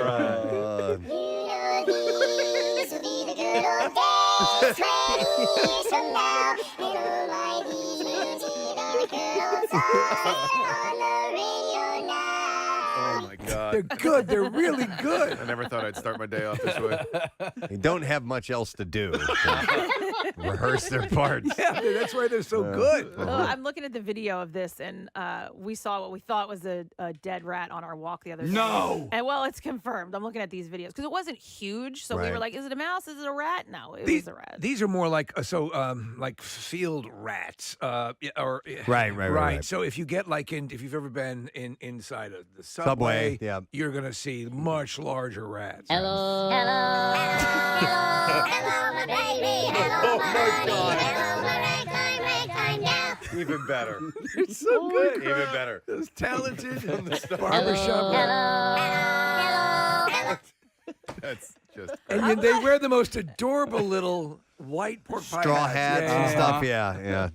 I'm glad you guys are having fun with this. These poor people in Hunting Park are dealing with all these damn rats. Kathy, you just have to laugh, and same with these guys. Yeah. With the cold weather months approaching, neighbors fear the rats will only get more desperate. DeSinger says that he doesn't know how he can bring people safely into his business if there's rats in the drop ceiling. A spokesperson for the Philadelphia Department of Public Health said officials have been in the neighborhood to inspect the rat issue and are currently working to get into the lot legally. It's unclear when the problem will be resolved. Ladies and gentlemen, I bring you Rat. Hello. Hello, my baby. Hello, my honey. Hello, my ragtime gal. I would go see a show like that for sure. Wow. I had a little adventure yesterday. Do I have time to share a quick story, or should we break? Yeah, we need to be out. You got plenty of time. By 42. I wanted to share this real quick because it's fresh and we'll never get around to it if I don't. But yesterday I went, and I'm not going to say where exactly I went, but I went to a medical appointment. Right. Yesterday. It has nothing to do with my butt or my, none of that. It was something more else. Botox-ish. No. But anyway, so I show up for this appointment. It's a new appointment for me. I've never been in this place before, and I need to go and fill out some paperwork ahead of time. Right. So they asked me to be there about, 15 minutes before my appointment. I showed Sure. up there about 20 minutes ahead. Pass along there real quick. So All right, we can do that. this one is from Wendy Charles, and she wants to shout out to her hero husband, who is currently being treated for multiple myeloma. He was diagnosed in March, started some gnarly treatments in April, she said, and then he had to have a hernia operation on Monday, and she said he needs a lift, and a shout out would do the trick. His name is Dave Charles, and he's been the love of my life for 42 years. So here's a shout out to you, Dave. Good luck with everything, friend. We know you're going to be okay. And then we'll do this butt plug, and then we will get into the Yoo-Hoo Loot. So this is a plug for, and I got this email from Aaron O'Brien, and it is a memorial pool tournament and basket raffle that's coming up. It's in honor of Shane, who tragically took his own life in May of 2021. And they're going to have this event at South Jersey Billiards in Somerdale, New Jersey. And it is on Saturday, October 8th, so this Saturday. And all proceeds from the event are going to be donated to the Shane M. Sweeney Memorial Scholarship Fund and to help those who are actively struggling with mental illness. Yeah. They said it's our hope that to also spread better understanding about mental health and suicide prevention awareness and fight to end the stigma. And by the way, it's Mental Health Week. Yes, it is. By the way, Right. so this is good timing with this. So wanted to pass that information along. So that's going to be Saturday at the South Jersey Billiards in Somerdale, New Jersey. So there is the plug for that. All right, it's 8 o'clock. We can do this now.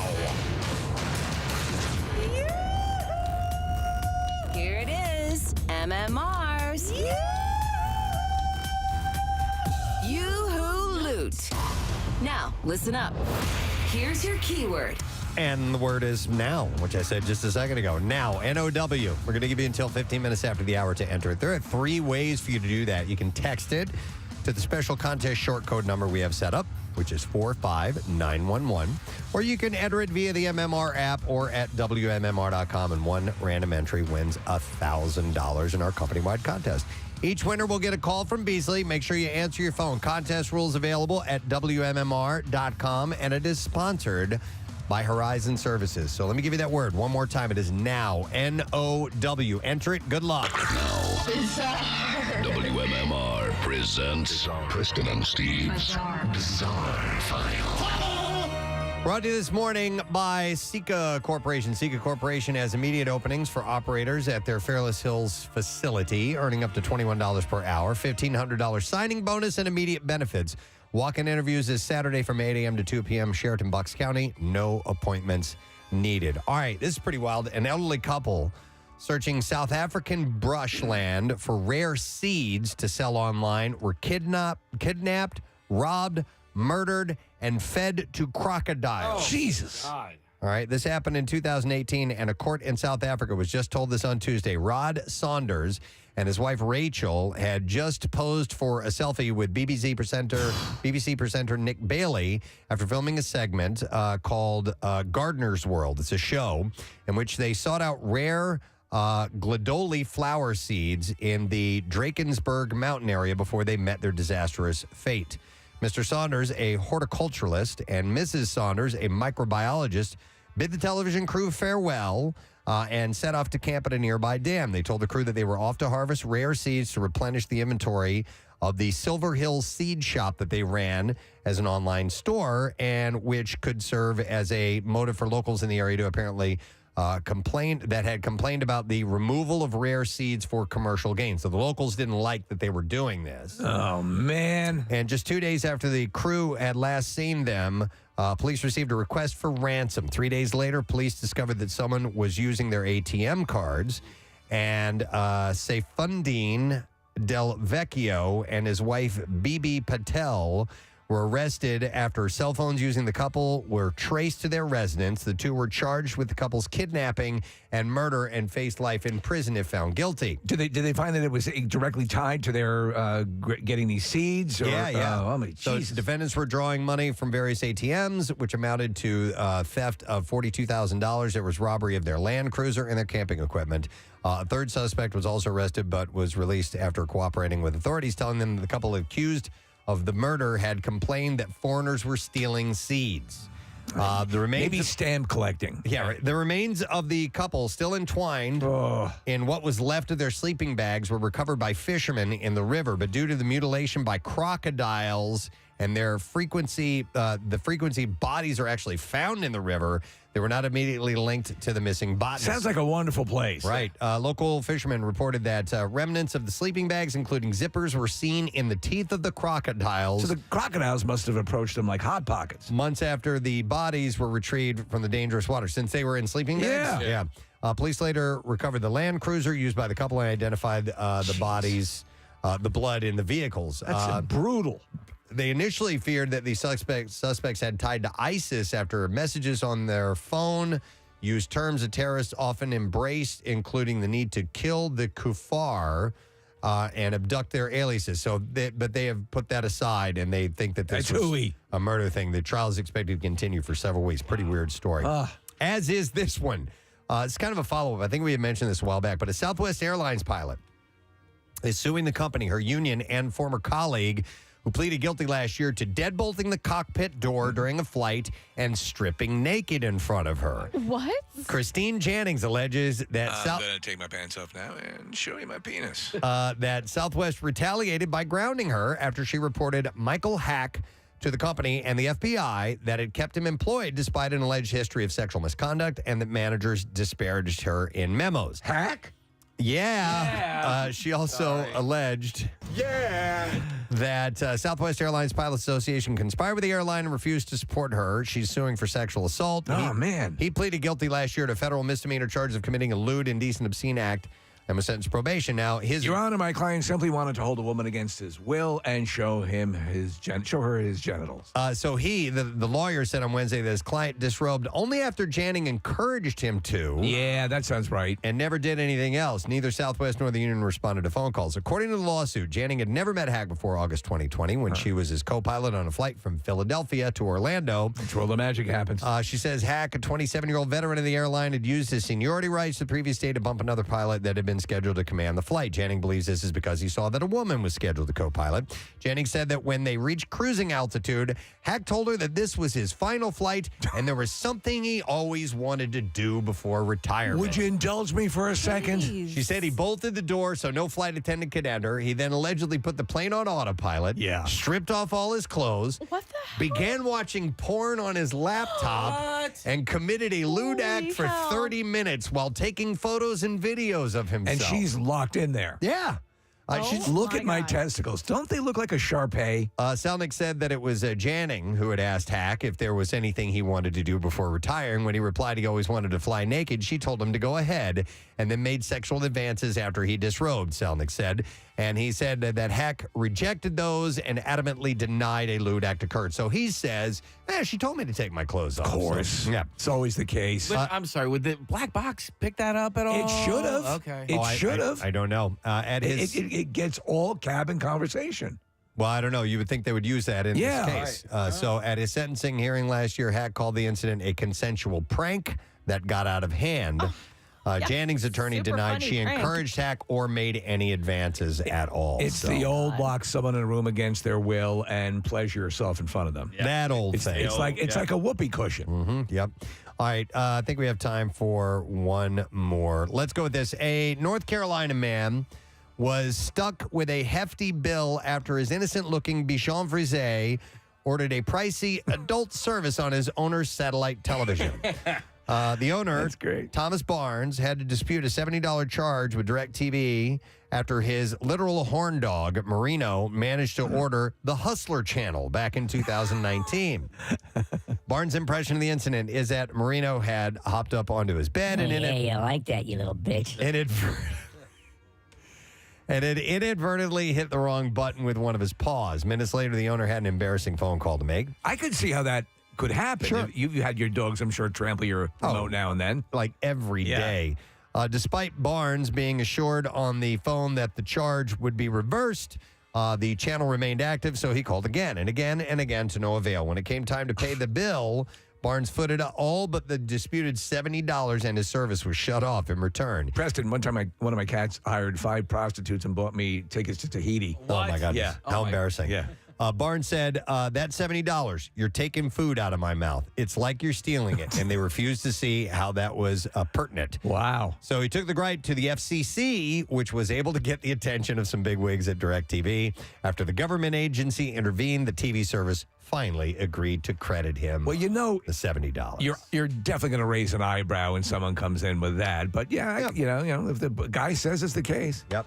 All right, so that's it for your B file. You got about 10 minutes left to enter the word now for you who loot. So good luck to you. The word is now, N-O-W, and we would love for you to win that 10 grand. All right, we have a guest who is in the studio. There is an event that is coming up at the Philadelphia Zoo. Yeah. It is this weekend, and we're lucky to have him in our city because he makes some of the yummiest food in the world. Please welcome our friend Nick Elman to the show. Good to see you, Nick. Good morning, everybody. How you been, man? Spectacular. Well, that's wonderful. Unbelievably busy and good. Yeah. I just have a question. Why is that platter of food all the way over there and not in my belly? A lot of landing areas in here. Yeah. And there's true. a tremendous amount of equipment in here. A lot of baked goods and awesome. We brought over from the Landing Cafe, which is right down the street, as you guys Oh, I know. Oh, yeah. I didn't feel like fried chicken was appropriate. No, I mean, I can eat fried chicken right now, but is it the pastries and stuff? Yeah. Do you have any beignets over there? Or? A couple of beignets. Okay, I'll have one of those. A couple of carrot cake whoopie pies. Yeah, we'll get you set up. Couple apple muffins. And by the way, just on a side note, if you got to check out the Landing if you've not been down there, there's all sorts of wonderful stuff like this, and some of the best various dishes, including. Preston, I'm going to bring up the salmon toast again. I love that, and your the quinoa salad, sensational, sensational. Yeah, I think that was probably the best part of COVID for me is getting that place open. Yeah, we have so much outdoor space, and it was like being able to open 2 restaurants in 7 months in the middle of a pandemic was like miraculous. There we go. Yeah. That was fun. And that area is being developed nicely. Yeah. So I'm looking forward to what it eventually is. Great right now. What it's going to become. Very exciting. How many places are you juggling right now? How many restaurants? 4. 4? Yeah. What all are they? Laurel and In the Valley in South Philly. In the Valley is our bar that we actually finally just reopened last week, which is great. It's our cocktail bar. Yeah. Laurel's the tasting menu place. And then we opened the Landing Cafe, which is right down the street here in Bala, March of last year. And then October of last year, we opened Lark on the 7th floor of the same building. You a pretty good cocktail maker? Or do you... Me? Yeah. I'm a really good non-alcoholic cocktail maker. Right. Yeah. I just had my 5 years. Oh, So- congratulations. Congratulations. Yeah, buddy. Nice. I'm a non-drinker, and I've never imbibed, but when I have mocktails, I do. I do enjoy. So, from you, what would you say is the tastiest of the mocktails to have?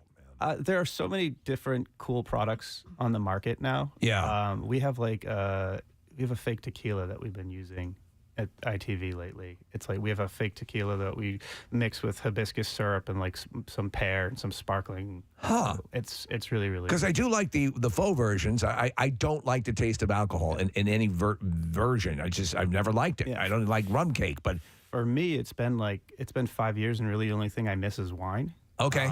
But there's a new company that we've been using. It's called 120, and they actually make wine, and then through filtration can take the alcohol out, so it actually still tastes like wine. All right, I missed this like several years ago. I quit drinking for 2 years, but it was for I get migraine headaches, and so I was trying to find out what my triggers were, and so I stopped drinking booze. And after a couple months, I realized, okay, it's not that. But I was like, you know what? I feel pretty good. I'm not going to drink for a while. And so I was searching out. I was looking for like a whiskey substitute because I was a bourbon guy. I couldn't find anything. I tried some stuff; it just tasted horrible. But that was like, I don't know, 6-7 years ago or something like that. I bet it's come a long way since There's some then. really cool tinctures that you can use now that kind of mimic that flavor. Okay. Yeah, so every restaurant we have has at least like 4 mocktails on. That's awesome. And that's kind of like we started driving that probably about 5 or 6 years ago. Yeah, my wife's a non-drinker. She seeks that stuff out. Yeah. So that's cool. And there's a lot of really, even with like what's the water now? The Death Wish.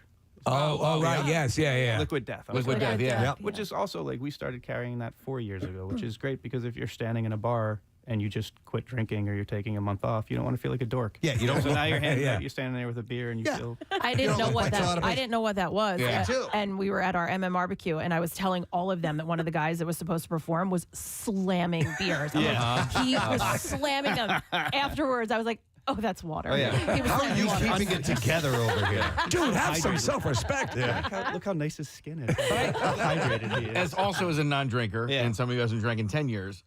Jesus, this is a great room to be It in. is. And I was worried about. I was worried about that too. And the reality is if you go into a bar or a place, a wedding, a party, or anything, nobody's really paying attention to what you're drinking. No. They're just not paying attention. And I was always worried, like, oh, what are they going to say? You know, like, "Whoa, why are You're not one of the cool kids. Yeah. I think we're at the age where people make that decision in their life. And so there's a ton of people that just don't drink anymore. And it's not like, I would never ask anybody, like, why don't you have a drink in your hand? I definitely think it's been normalized in the past 5 years. Yeah. So I think I quit drinking kind of at the right time. Yeah. I mean, the first couple of years, I was definitely like trying to find like sparkling water with a lime in it so people just wouldn't ask me. And I'd just be like, hey, I'm just going to hold this sparkling water for 3 hours at this party. Well, now you know how every female pregnant woman feels. Going out to dinner early with her girlfriends, where you have to like arrive at the restaurant early. I'm just talking like I know what I'm talking about. Right? I have friends who tell us a month later, and she's like, I had to get there early every time and tell the bartender. So I used to produce Bam Margera's radio show, and there was a guy that didn't drink anymore, and so when I would go there, it would be like a free for all, right? And so this guy that I knew would go, he would grab like a bottle of Budweiser, he would go dump it out, and he would fill it with water. Oh my and gosh. and that's what he would do. That's funny. Yeah, to put on the thing. It's easier. But in the past 5 years, I definitely think the mentality has shifted. And it's been completely normalized to just be a non-drinker. Or, Yeah, that's all. You don't have to explain it. Whatever whatever you float your boat, and that's But there are some things like I like a virgin daiquiris. Some that I've had at resorts that are like, man, that tastes really good. Yeah. And the thing is, they're always, as I said before, low in calories. They're crazy off the charts with calories. I will say it is the case in America. When you get over to like Italy and you're like, oh, I don't drink. They're like, okay, fine, we'll just have some wine. It's like, no wine. All right, well, then just like an aperitivo at the end of dinner. You're like, no, I don't drink grappa. I don't drink. They're like, well, beer. It just doesn't, and then it just doesn't stop. It just doesn't. It's like how they feed you as well. Sure, it's yeah, you think it's that you're done. It just cultural, doesn't. yeah. I was at a winery over the past weekend, and I was talking to the owner of the winery, and we were talking about that, and he said it's not as much of a problem there. It's how we grew up. He said he was 12 working on his grandfather's winery, and he said, "I'll pay you in wine." He said, "I started drinking at 12, but I don't have a drinking problem. It's just what I grew up doing." Yeah. And he said they don't get like wasted and fall down drunk and all of that. Mm-hmm. All right. Well, anyhow, we're going to talk about something else completely different. We had our nice Shit, non about all that drinking stuff. Yeah. This will benefit mankind here. The walk to stamp out Parkinson's is coming up Saturday at the Philadelphia Zoo. And this is great because obviously Parkinson's disease, they need more research. They need more treatment, just like ALS and things like this. They need to get as much research and funding that can get done. How are you involved in this, Nick? Surprisingly enough, my father and stepfather both have Parkinson's disease. No kidding. Yeah. So, Okay. As a chef and restaurateur, you get asked to do charities weekly. I feel like 5 or 6 years ago, my wife and I were like, all right, let's pick like 2 or 3 charities that we really want to be involved in. One of them being the Parkinson's Council. So even this year, my wife is helping head up and organize the event this year. There's like 1.5 million people in America who suffer from it. It is a degenerative disease. There are some good times where it's like, like my father will plateau for a while and you won't see any regression, but there's always a regression, and it's tough, man. It's tough when you look at someone like my father was like a semi-pro water skier growing up.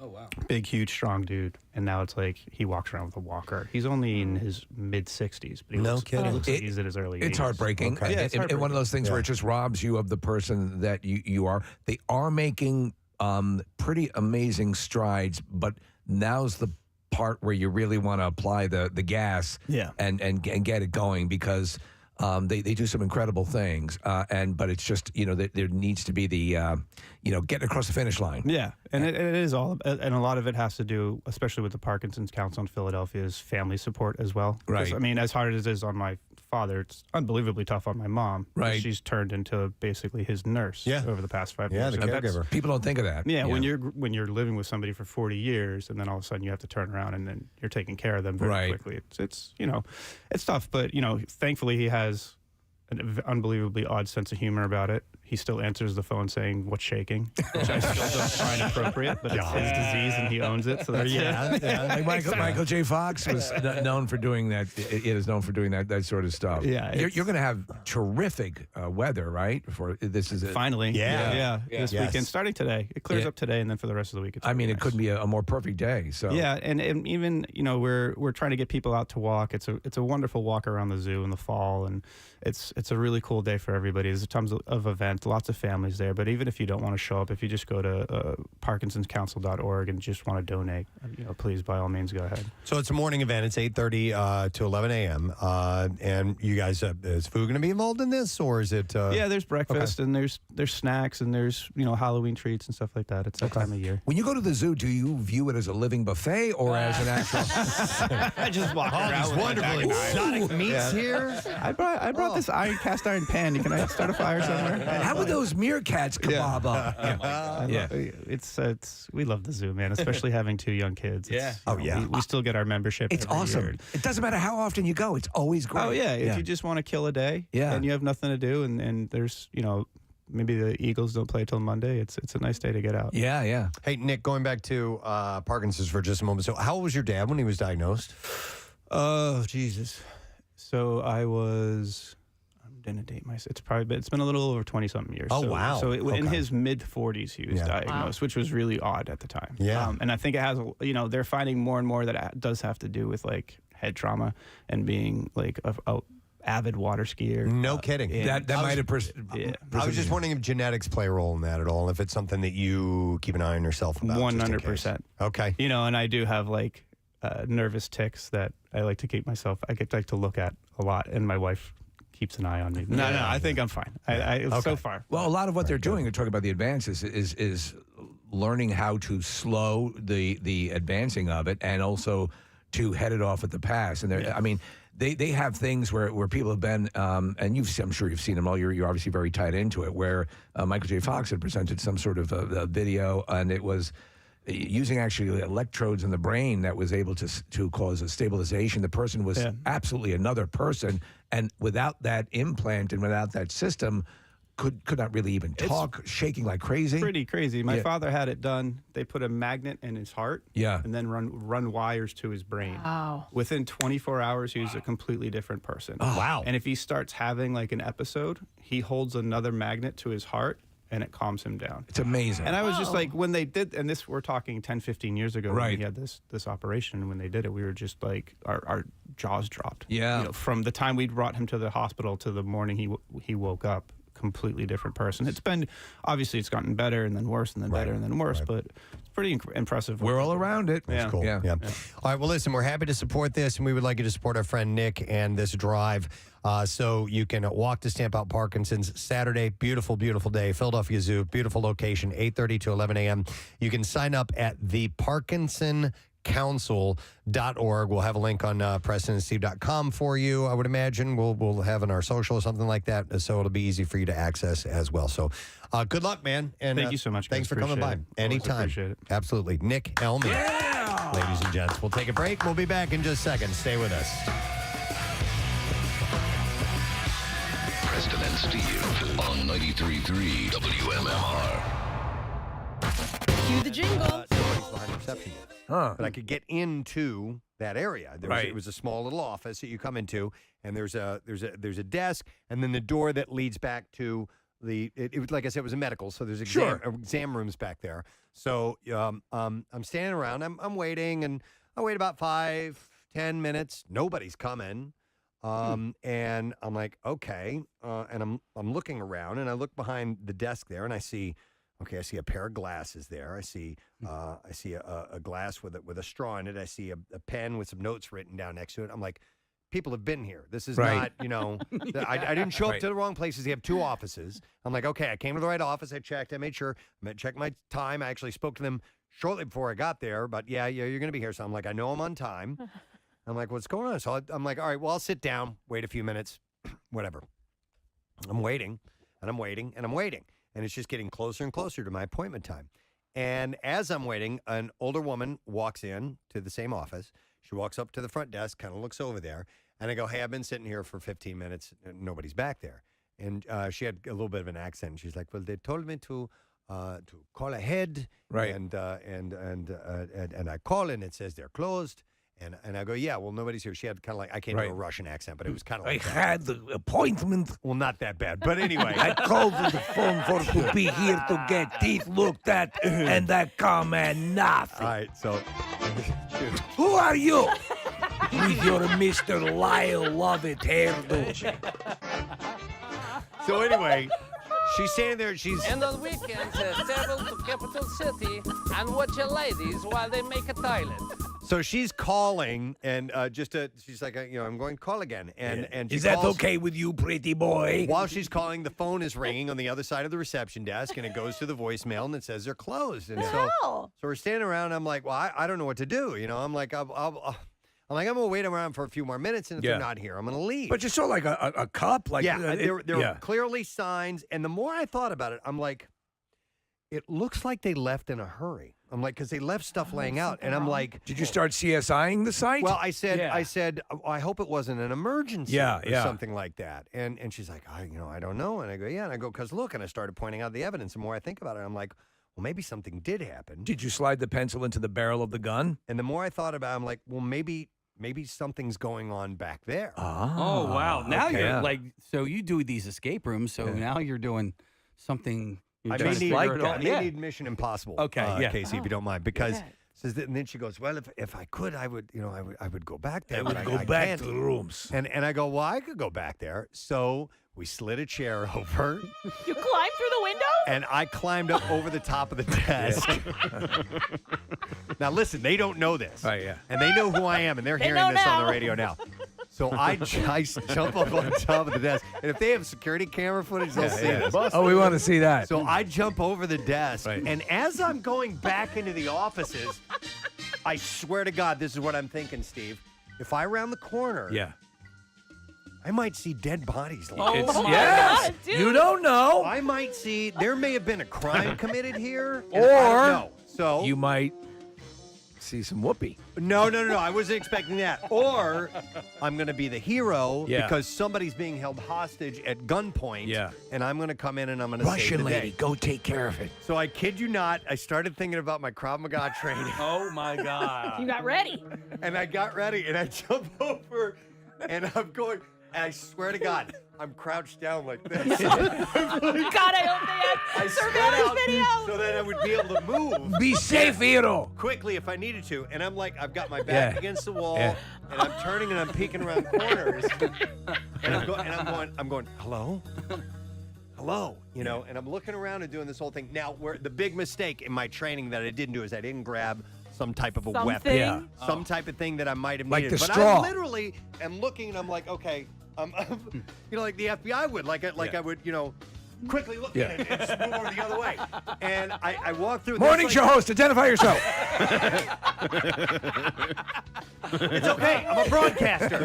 This is the point in the horror movie where you're like, why would he do that? Why doesn't he just leave? Oh, totally. Yeah. Yeah, I didn't even think of that, Kathy. You're right. There's a demon. Well, you want to try to save the hostages. So I'm picking it, and there's like seven. It's a lot bigger than I thought it was back there. There's all kinds of rooms that I'm going through, and I'm looking. The hell is this? And eventually I see the office is at the end of the hallway, and I'm like, anything's going on, it's down there. That's the room. That's where they've got him. There's a glow coming out from under the door. And I'm thinking, I literally am thinking there's going to be a guy with his arm around someone with his hand over their mouth and a gun to their head or a knife to their throat. And I circle around and I look and I see there's nobody there. And I'm like, clear, So and right And was about, the Russian woman behind you? no, she stayed got- in the waiting room. She stayed in Don't the waiting worry, room. I have your 6. And so what I should have done is open the door so she should come in. She could come in and Thank you. and have my Well, 6. But anyway, so I finally there was one other area I didn't go to, which was like it was like a closet. These doors, and I'm like, man, the bodies are in there. And I open it up. No, it's a giant nitrous tank. Treasure. I couldn't find anything. You were the back there for very long. What's happened? Nothing. I was looking. It's a giant nitrous tank, and right then, I hear, come back. I hear the lady yelling for me. Oh, no! She's like, no. She's like, someone's coming.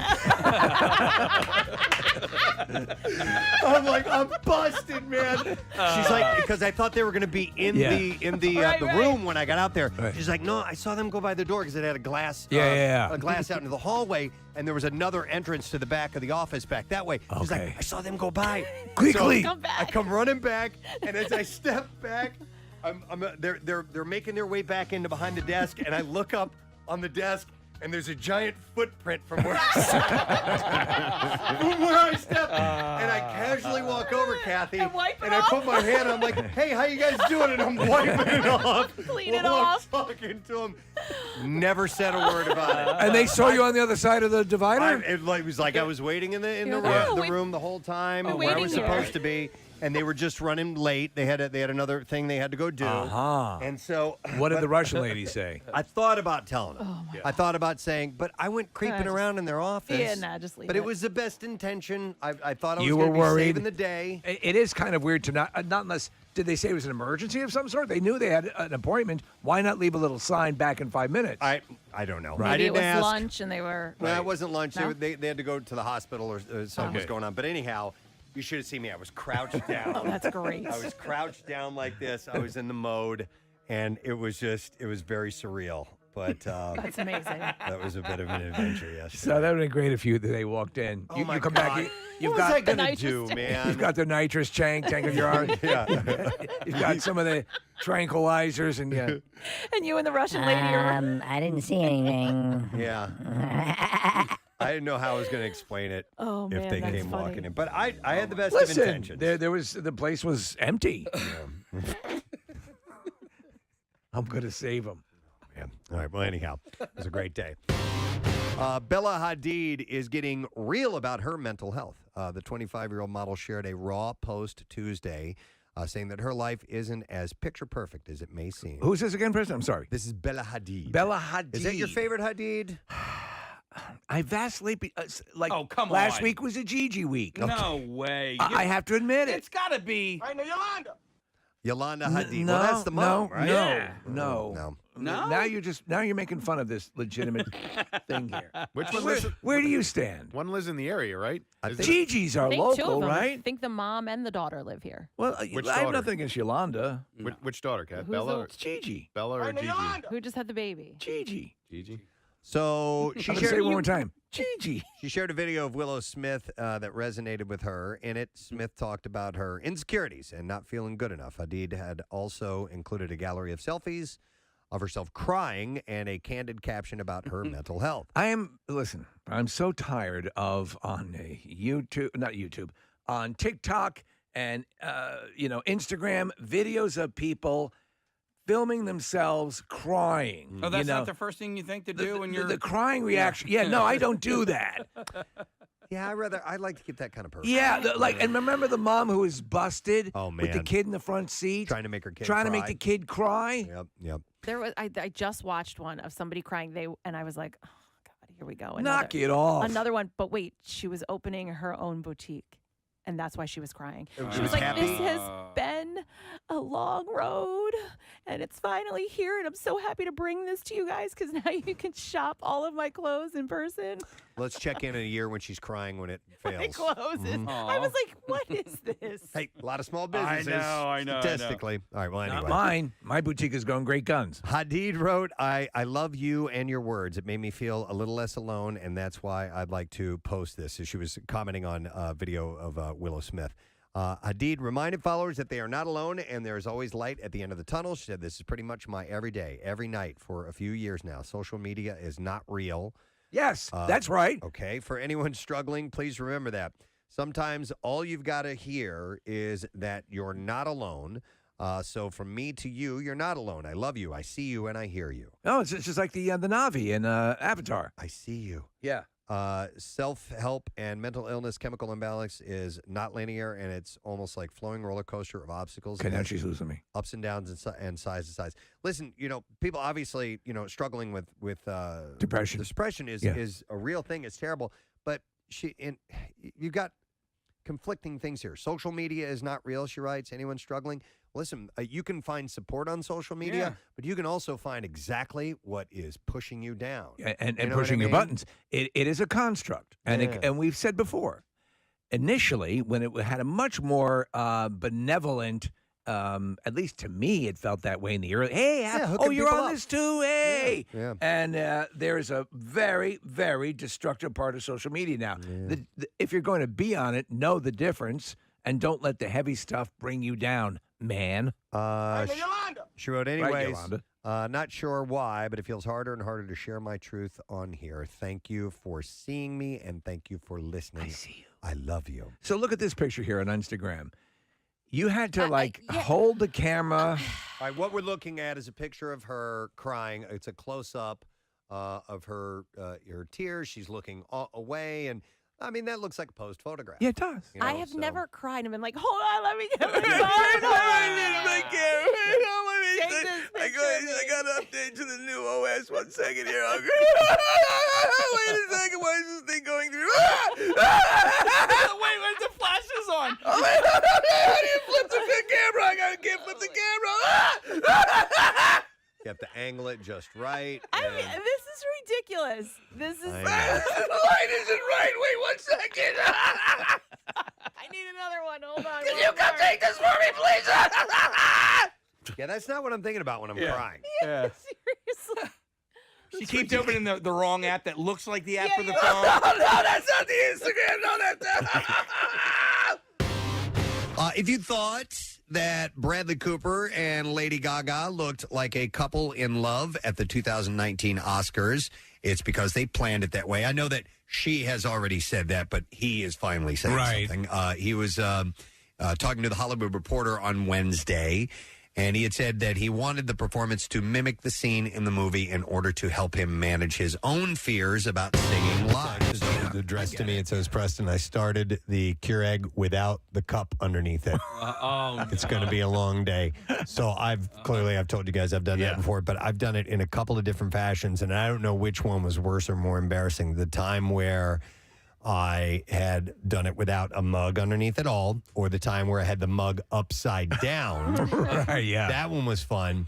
Or the time that I did it 2 times in a row without the mug at all. I mean, like back to back. Right. That moment. Oh, I'm so stupid. Yeah. So, and by the time I did it the second time, you know, there's a little reservoir in case you do that by accident. The coffee doesn't go everywhere; it goes in that. So the second time I did it, it just ran all over the place. Yeah, it made me feel better worst. because I was having some moments with leaving my car trunk open while driving away, and I'm like, oh my God, this is where it ends. This is how it all, this is where it all falls apart. Yep. And then you told me about that. I was like, okay, I'm not. Okay, I'm still there. Yeah. Back to back. Yeah. To beat that. So your day's not so bad. Sometimes your day is quite great, and wonderful things can happen. Right, Jill? Absolutely. What just happened, Jill? I just won $1,000. Awesome! Oh, that is fantastic. Jill is our latest winner in Yoo-Hoo Loot. Jill, can you do me a favor and give me your best Yoo-Hoo while we have you on the line? All right, that's pretty good. That's not bad at all. Pretty good. Where are you from, Jill? Ridley Park. Ridley Park. Where are you headed to this morning? Yes, Delco. I'm actually still heading into work, even though I won $1,000. So even though you're filthy rich, you're still going to. There you go. Well, you don't want to forget the little people. Yeah. Yeah, there you go. Well, we are very happy to give you $1,000, Jill. Thanks for playing our game. We appreciate it. And thank you for listening to Preston and Steve and WMMR. Thank you so much. You guys are the best. Oh, we love you. There you go, gang. Love that. You can be the next person that joins company with Jill in winning $1,000. Our next opportunity is coming up at 10 a.m. So I imagine that when you've won $1,000, you start going to places where other thousandaires hang out. Sure, exactly. There's a certain sort of thing. I mean, you're kind of new money, and you might feel a little out of place. Right. Like you'll get those side glances from the mainline crowd. Yeah. Kind of like Kathy Bates in Titanic. Remember? She was like the new money She was person. Molly Brown. Yeah. She wasn't of the old money, and therefore, but you cope with it. You're a strong person, So, all right. You know what? Outside of the $1,000, we have a stack of other prizes to give away. So we're gonna play a game. We're going to play Rockabye Baby. Essentially, and this happened the other day. We were playing, I was reading some stories, and all of a sudden I was the storyteller. Yeah. And I'm like, okay, well, I'll read you a lullaby. And Casey started playing lullaby music, and then you played another one, and as I was listening to it, I'm like, oh, wait, this is a police song. Yes. So it was one of those songs, a rock song that's done in lullaby fashion, and it was kind of fun. I was like, you know what? We haven't done that game in years, probably. When you were, rocking a child to sleep, a baby, music like this would make me go to sleep too. Oh yeah. Did you have to fight that? Make it drowsy? Yeah. No, because they usually are, fussy and stinky or whatever. But not stinky. You've cleaned them up at that point, but you still smell the residual poop. Anyhow, 215-263-WMMR. Call right now, and we'll see if we can identify these songs. When Jace was a baby, Pancake actually made me a whole bunch of CDs of rock lullabies, and that's what I would play for him every night when he was going to bed or if he was going in for a nap. Yeah. Yeah, it's nice for the parent because you recognize the melody, and it's not the standard, and yet it's presented in a fashion that's pleasing to the baby, So we'll get callers on the line. It's simple. We'll play you a portion of the song. You identify what song that is. You win a prize. That's how we move product. Yep. And we do have a lot of things to give away. So sometimes we do these contests that are pretty easy. We got caught with our pants down. Or seem easy until you're put on the spot. And we have a variety of things that will have your chance to win. So should we get it started? Yes. All right. Let's go to the phones. And we're going to begin with listener Jim. Hey, Jim. Good morning. Hey, Preston. Yo, buddy, you're the first one up. You ready to try this out? Yes, I am. Awesome. All right, I'm gonna put everybody on hold. Because it was. I'm sorry. It was at the Oscars. At the Oscars, it's in front of the world, basically. Yeah, he's singing this song. They obviously have a very strong friendship. Yeah. I mean, it was. So it's friends, lovingly. And they're performers. Yes, they're liars. They know they're playing a role. They're having fun with it. They're paid liars. So Cooper added, he said he shared just from a personal standpoint, it reduces the anxiety level. Well, listen, we're very good friends with Bradley Cooper. We are. And we know the way he is. Incredibly And we close. know how nervous he gets Yes. in situations like this. So if you knew him the way we knew him. Steve, I sometimes will just place my hand on his knee. Yeah. And just a little touch. Yeah. A little human touch. Makes a difference. Calms him down a bit. Yeah. I can't believe you guys haven't brought up the fact that, like, Steve and I look at each other like that when we sing the Safe Light song. Absolutely. We totally get that. So beautiful. That's right? true. Yeah. Every single time. I just thought I'd let you guys have that. I didn't want to bring it out into the open. I always say, find someone in your life who looks at me the way Casey looks at me during the Safe Light song. Yeah. Can we get that right now? Can you guys do that? I just love him so much. Let's do it. We can do it. Ready? You're at the microphone for a turn away and then turn and look at each other. All right. Just give us a countdown. I got to get in the character. All right, hold it. Okay. Everybody. 3, 2, 1. Safe Light repair. Safe Light replace. Oh. my God. The lovely kiss was That blown. was- If we could get it, I don't know if it's possible to get a split screen on that or not. And see, there's no play that real love there. That's all Right. they No. lie. Yeah. Well, you know what? You can't sing those words without being moved. Mm-hmm. They're not only repaired, but replaced. Yes. As if the repair wasn't enough. You fixed me, Yeah. and then you made me all new again. Right. Right? Right. And they'll I'll come- repair they'll- you. I will I never will come replace to where you. you are Yeah. if you're at your daughter's dance recital. That's right. Bradley Cooper added that they kind of fall in love in that scene in the film. It's that explosive moment that happens to them on a stage in front of thousands of people. Yeah. And it would have been so weird if we were both on stools facing the audience. So that's why they did it that way. This is actually the first time that they rehearsed. They sang the Chicken Pot Pie song, Preston. Wait, do you want to do Safe Light Repair like that now? We're looking at the video where they're kind of heads leaning against each other. Oh, no. Oh, yes, we're going to get this now. Well, you got to come behind because you got to come behind me because you're taller. Like this? Yeah. All right, we are getting this on camera, right? Yeah. Well, Okay. where's the camera at? Right here? Yeah. Yeah. Can you count us off, Preston? 3, 2, 1. Safe Light Repair, Safe Light Replace. Dear God in heaven. Wow. How was that? Was that good? Thank you. I was convinced. Bravo! Thank you. Can I just? We are involved with other people. Yes. I have the deepest respect for Diane, and I know Casey. And I, loves Claire. her, yeah, And your cats. and my cat. More on the creepy side for me. You don't know what that song means to us. I know, I guess. Sounds a little jealous, does she not? I'm getting that. We I have to think you look. guys, I don't think you were harmonizing, though. I think you were in unison on that. Our hearts were harmonized. So the monetary donations for Camp Out for Hunger continued until the day before Thanksgiving, and the final tally of money that you donated at Acme Markets is $1,454,710. Just amazing. And that added to our final monetary donation, with everything added in, for Camp Out for Hunger this year was $1,802,000 to help feed people in this area. Oh my God! Another banner year. $1.8 million, and you put that on over 2.3 million pounds of food. I mean, again, another situation where you figured, how are they? How are we going to get to that point? How are we going to top the miracle that was last year? And look what people just step up. They're amazing. Yep, it's pretty incredible. So thank you. Before we get into our concert announcement and music news, Nick, what were you laughing so hard at right before that started? Or do we even want to know? You want to know? I would just want to take a seat, Preston, and I got my little chair here. Oh, and I didn't do it again. Oh, there we go. And somehow, Casey found a way to rig it so that it just slowly descends. I took You did video. that? I took video. Okay. You did? How'd you Okay. do this? All right, Okay. so stand up and you'll see. Because it'll go back up. Yeah. So there's a handle that will allow you to lower the seat, and I assume he taped it, right? He tied it. I tied it with a bandana. That took work. I'm impressed. So it just sinks down slowly.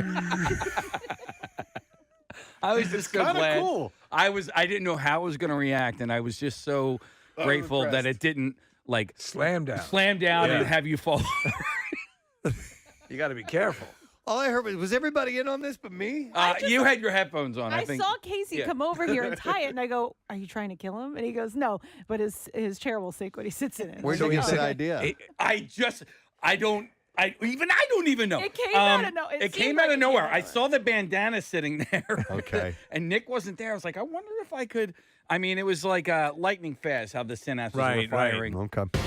Not as permanent, but definitely some pain involved. Florence Pugh, the actress, recently pierced her nose, but confessed that she fainted in the process. Oh, my God. Yeah. Really? She captioned an Instagram photo that says, "When you want to be a cool grown-up and get a cool new piercing and you instantly fail, go green and then faint." All right, so Kathy, did you faint when you got your not your ears pierced, but like you got your belly button pierced? And No, I didn't. She had a nipple pierced. I didn't know. faint. I didn't want to bring that up. What's that? I didn't want to How bring can that you up. not bring that up?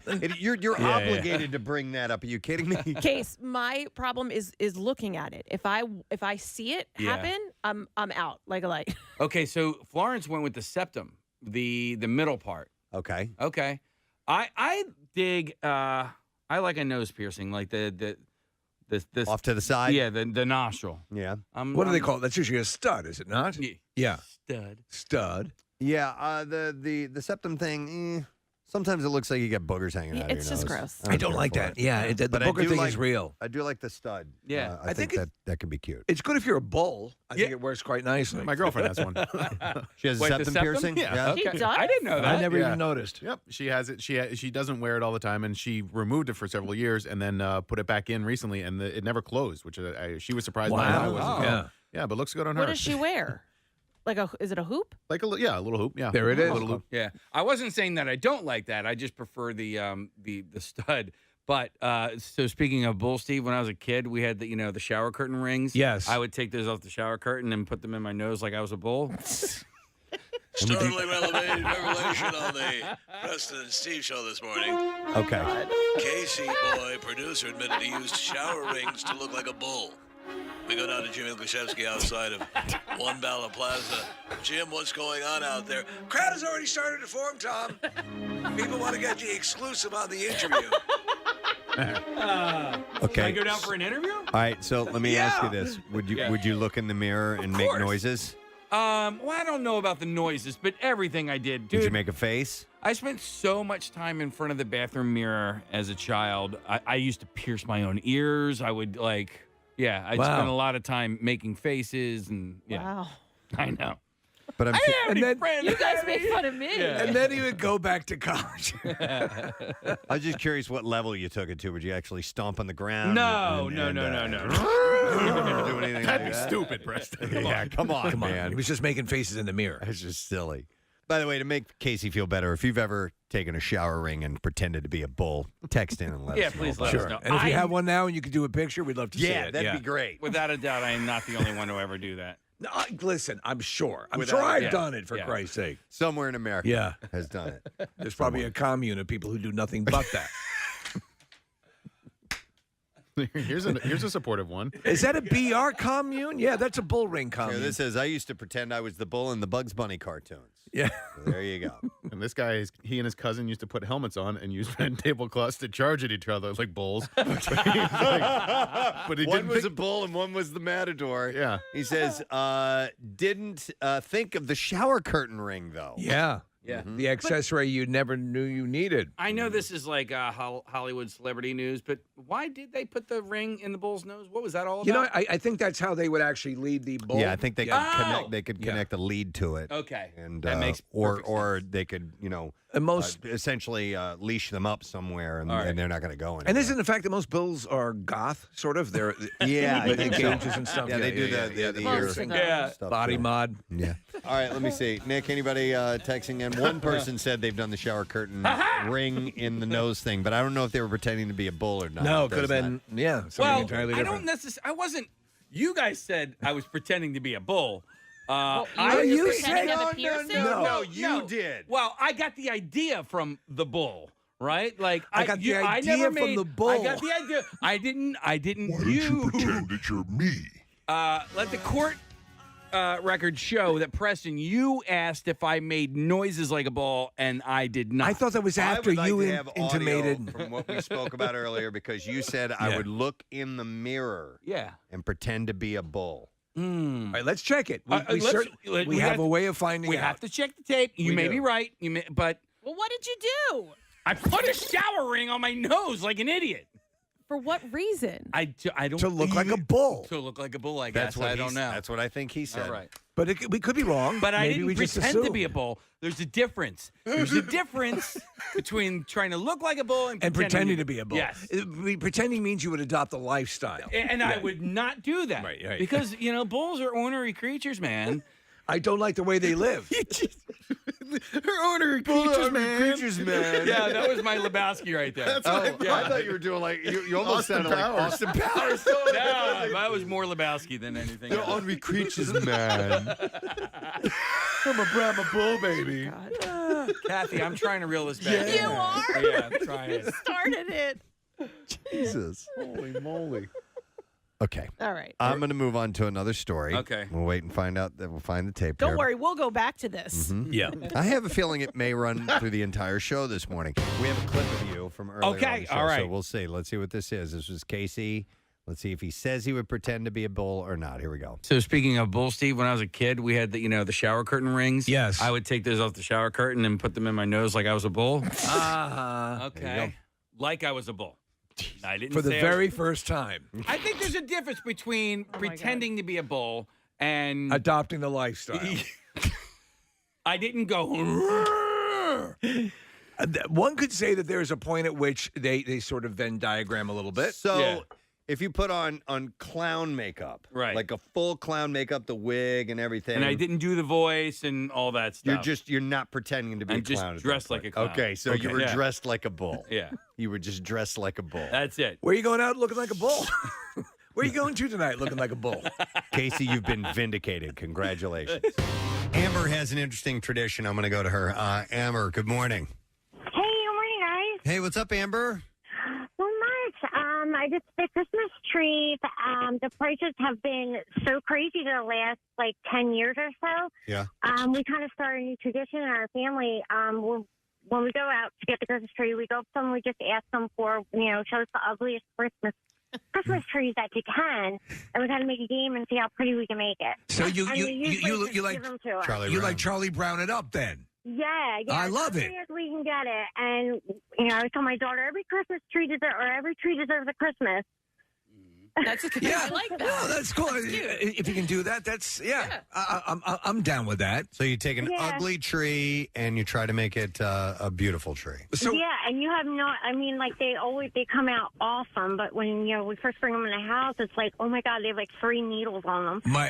My wife tells the story of my father-in-law. They were 9 kids and a huge family, and they'd get a lesser level tree, and my father-in-law would get a drill, very handy. He would remove branches from the back of the tree, drill holes, and put It's like a hair replacement for men. Basically, is what he was doing, and fill out the tree. All right. And so they would get the tree up to decorating I love level, that. and it looked great. That woman, Amber, said something that I think could be turned into a Christmas story.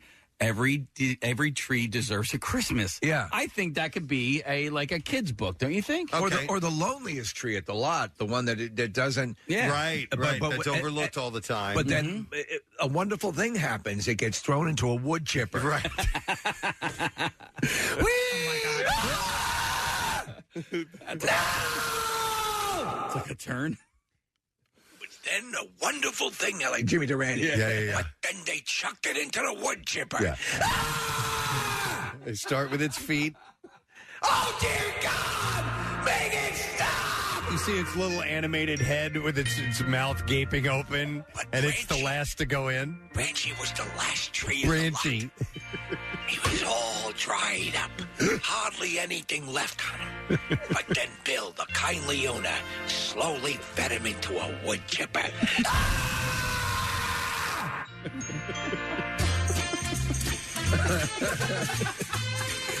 If someone has the animation capabilities to turn that last little segment into a animated short, I would greatly appreciate that. Because I don't know about you guys, but I had a vision in my head of what that looked like.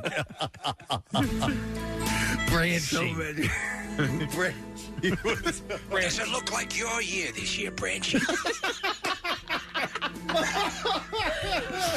And it happened on, Christmas Day. But I got you a surprise. A brand new Fuji wood chipper. Well, what am I going to do with this? Oh, my God. Just go to sleep. All right, so I have another. Would you guys?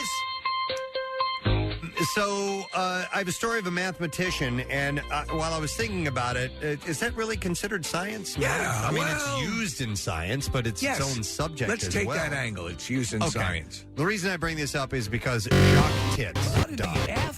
I'll take callers 10 and 11 at 215-263-WMMR, and I'll give you a $100 Visa gift card. Now, it is courtesy of Walker Independence. Witness the beginning of the legacy on Walker Independence, the CW's all-new series, which is coming out tonight. It's a prequel 9 to o'clock. Walker. 9 o'clock on the CW Philly, 215-263-WMMR, so callers 10 and 11. And that's premiering tonight, so I might have to give away a couple more of those. Yeah, you do. And by the way, I was saying that David Spade tickets are on sale now. No, they are on sale tomorrow. Okay. All right. Thank you. All right. Let's take a break. If you have social media and you've been doing it for a while, you definitely want to hear our next guest. I would say so. Might be able to help you out with something. We'll be back in a second. Stay with us. Past me at 91. Why'd you pick this story? Well, he's a because he was an mathematician. important man. Oh, all right. That's why. Belgian-born mathematician Jacques Tits. This is wild because he died in the same week Heinrich von Butthole died. Oh, no. Oh, what a loss. Who revolutionized calculus. What a loss. We lost Tits and Butthole in the same week. I know. Oh, my God. What was his name? Heinrich von Butthole. Heinrich von Butthole. Well, Tits Visionary, that guy. Tits passed away on Sunday, leaving behind a legacy. He's left an opening. Why'd you pick this story? Leaving behind a legacy of research in group theory and geometry. His tendency to name his contributions after himself suggests that he knew his tits' power.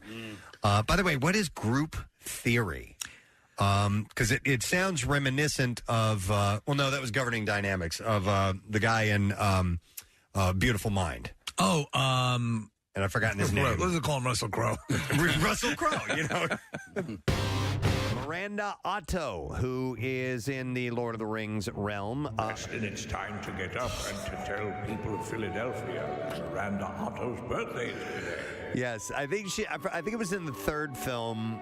She plays a princess who disguises herself as a. So she can fight. Yes, as a soldier. Is she not the daughter of the king as well? I believe that is why she had to hide herself. Because I have to see that movie again. You do. They did really good. How with did you. I come out? You came out Was wonderful. I good and heroic? Of course you were. Good. You were eventually you were Gandalf the Grey, and then you became Gandalf the White, and then Gandalf the Retired. Everybody's and finally Gandalf the Mobility Scooter. She is 54 today. What? Okay. Just looking at a picture of her, I know her. Yeah, you know I her. love her. You know her, Casey? Yeah, personally. She used to clean my house. What the hell is happening? I don't know. He's riffing. He's going. I'm not riffing. She really used to clean your house? Yeah. Damn. That's pretty awesome. Yeah. That's pretty wild, man. You'd think she'd have some money from Lord of the Rings. Well, no. I mean, she used to. Now Right. she's, She's fallen on hard times. meteoric rise. Word has it that she gives handies for fivers. It was tenor for me. I wish She's this very would popular in the Shire. Well, the conversion from pounds to dollars. Okay. Miranda Otto is 54, and she gives handies for fires. Oh, man. Yep. Kristen Ritter has a birthday today. It's a big one for her. She's 40 years old, so a milestone birthday for When her. we laugh at stuff like that exchange has just occurred, is a good portion of that laugh the knowledge that we're in the Broadcasting Hall of Fame? Oh, yeah. That's the level that got us into the Hall of Fame. It is. This gentleman is announcing his retirement. Yes. And we were all just jumping in going, oh, my God, I can't believe it. You know, and it went on and on and on. It felt like a tectonic shift. It did. And but the news is being broken now, and we're going to ease into whatever emotions we may have with this gentleman hanging up. It's like that joke where they say, when the guy says, your mother died. You can't just tell me the news like that. You got to tell me, your mother was on the roof. And, Right, yeah. He's into You have this to a little parse bit. it out a bit. So he's easing into it, and we're sad to hear the news, but looking forward to seeing him for at least the next year. Yes. So let's get him on now. Ladies and gentlemen, over 40 years he's been at this. Please welcome Jim Gardner from the 60s on the show. Good morning, Jim. Good morning, guys. Hey, well, you know what? Listen, I'm gonna start with saying congratulations to you because retirement is something that I think should be celebrated. When somebody is ready to go ahead and put the career to rest, it's obviously people are not going to be happy about the fact that you're leaving, but still, I think it should be celebrated. You know. Well, yes, I absolutely agree, and yeah, I mean, I'm looking forward to a different life experience, but I've got another year or another 14 months at Channel 6, and I look forward to every day. So it's a bit of a strange experience because there was, a lot of talk yesterday and a lot of emotions yesterday. Well, I've got another year and right, yeah. On the 6 o'clock news. So, what is it that we're really talking about? Is that by design to let us, your viewers, down in an easy way, or is this for yourself? No, yes, it's a way, that I can sort of transition to, a different situation. To tell you the truth, back in 2009, Dave Roberts retired from Channel 6, and this is how he did it. And I remember very clearly that he was working on the 6 o'clock news. He was taking the 11 o'clock news off. So when this whole thing came up a year or so ago with our general manager Bernie Brzezinski, I reverted back to I call it the Dave Roberts model. And I thought it worked very well for Dave. And I think it worked very well for Channel 6. And it was a sort of an easy or a graceful transition that I think benefited both the station and Dave. It makes complete sense. And I think obviously, the station is going to want to do things. The city, I'm sure, will want to do things in acknowledgement of this. I think this is a perfect way to do it. You were very sweet in your commentary last night, announcing it. And there is something that happens to people who have schedules, as have we, that are off the 9 to 5 rail. And and you were saying you have had certain things in your life, or have not had certain things in your life for 4+ decades that are quite common for a lot of people. And I thought that was a sweet way to frame it. And I was nodding to my wife because she puts up with an askew schedule, and that it was very very sweet the way you phrased everything. You're very kind. Yeah, I mean, I look forward to that. I'm not complaining that I haven't had it for 46, 47 years, but it is an opportunity for me to experience a more normal rhythm, a more normal rhythm of life, and to be able to linger over dinner with my wife, would be something I haven't really experienced in my lifetime. And God. it's something I look forward to. Jim, can I ask how you approached your team members, your 11 o'clock team members, Cecily and Deuces and the like, and did you call everybody together, or did you do an individual meeting with each? I didn't, although they've known about it for some time. Okay. We've had conversation about that, so it was no surprise to them. Okay. But I sent a memo to the staff yesterday, shortly before the station announced that there would be this pullback and a year from now a retirement. I wanted to be the one to just let the staff know that this was happening. Not that I felt that it was such a big deal that I was leaving, but there was going to be a substantial change, and I thought that it was appropriate for everybody to hear it from me. And so I wrote this memo, and shortly thereafter, the station made the announcement. And, today we've got news to cover. That's the way you approach it, yes. Jim, this is Nick. We've had an opportunity to chat a couple times about travel that you've had over the last few years when you've come down to Camp Out, and thank you for being a part of Camp Out over the last few years. I'm curious as to what's on top of your bucket list once you have retired of where you're going to go. What are you going to see that you haven't been able to get to yet? That's interesting. My wife and I were just talking about going on a tour of Scandinavia. My son is taking his second semester of his junior year in he's in college, and he's taking his second semester in Copenhagen. So we're going to go to visit him at some point, but it's still going to be chilly there. So I think we're going to put off a tour, until it gets warmer and there is a more leisurely opportunity to really take in that part of the world. So that seems to be number one on our bucket list, and there'll be many more to follow, I believe. Jim, I was curious if your timing of this, of you finally hanging it up, was so you wouldn't have to go through another election cycle again. Well, it's funny you say that, because this was supposed to end a number of years ago, actually, and there were two extensions.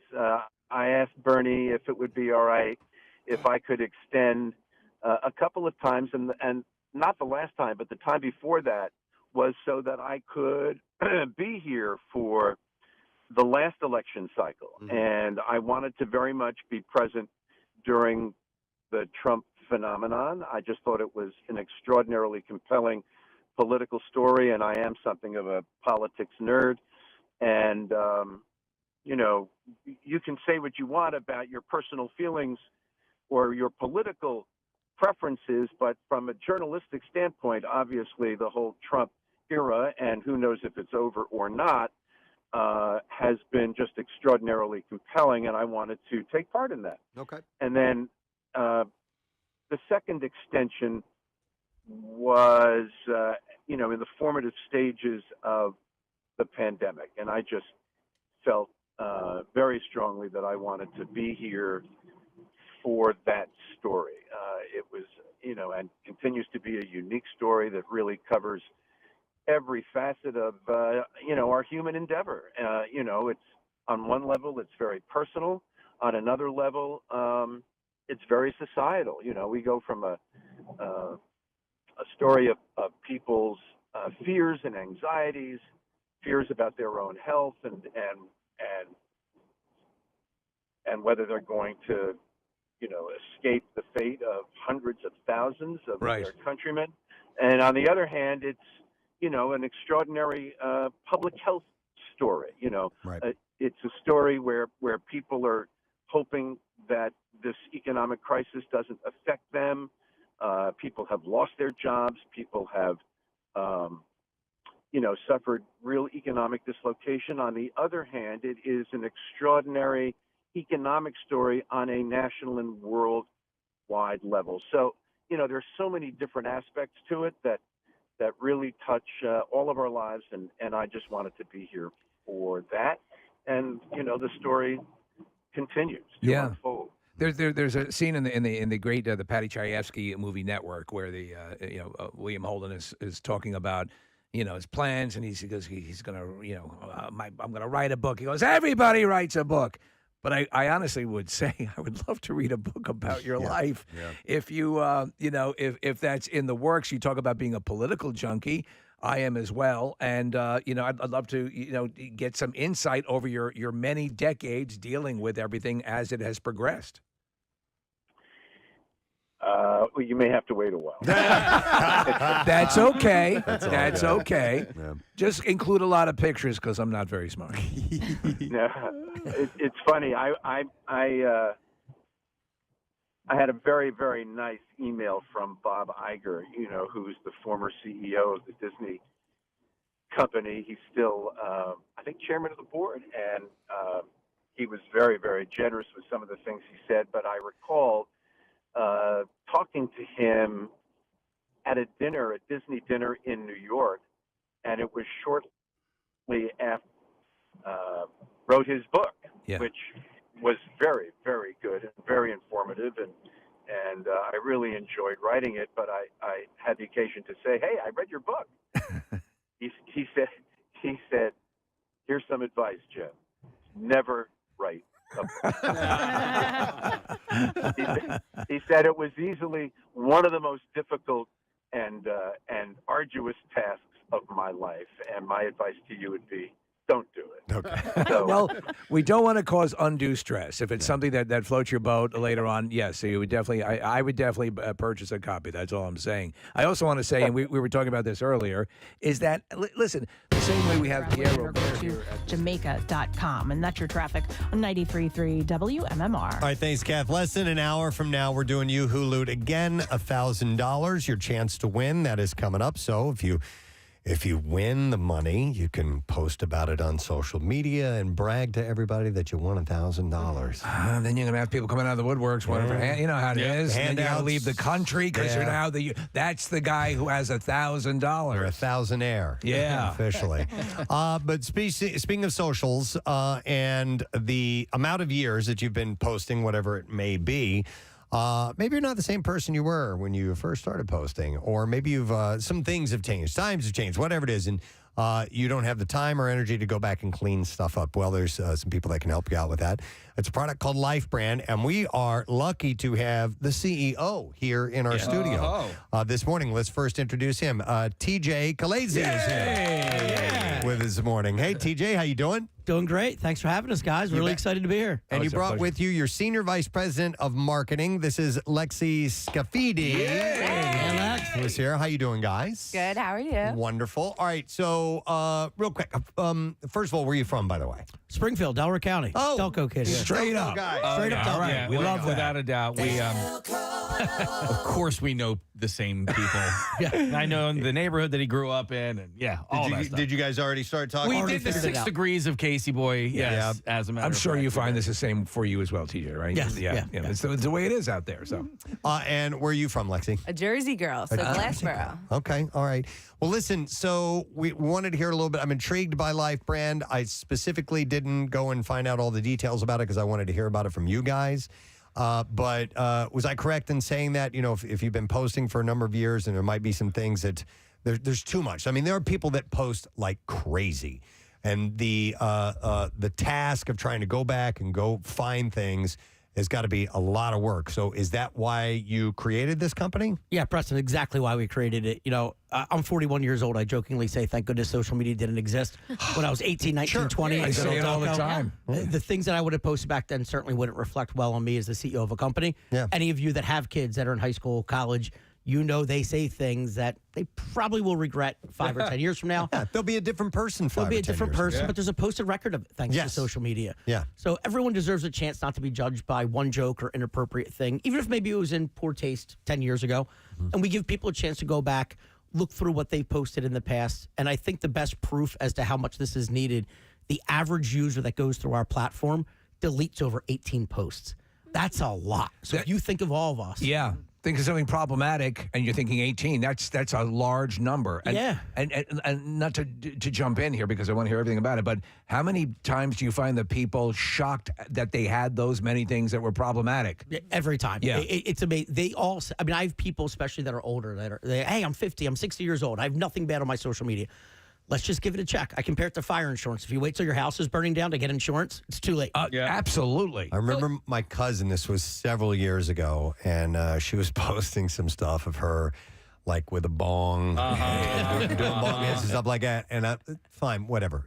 Listen, me too, right? All right, so I call her up. I'm like, Jamie, listen, I know this is cool and your friends and everything, but you don't quite understand that there might be a day where you're walking in to apply for a job and somebody's going to do a background check and they're going to see this and it's just immediately going to be, you're going to be tossed in the scrap pile. 90% of companies look at social media during the hiring process. Yeah. 90%. I went through and I did my Twitter last night with Life Brand. And because I figure of the group here, I'm probably the one that has the most questionable stuff in there.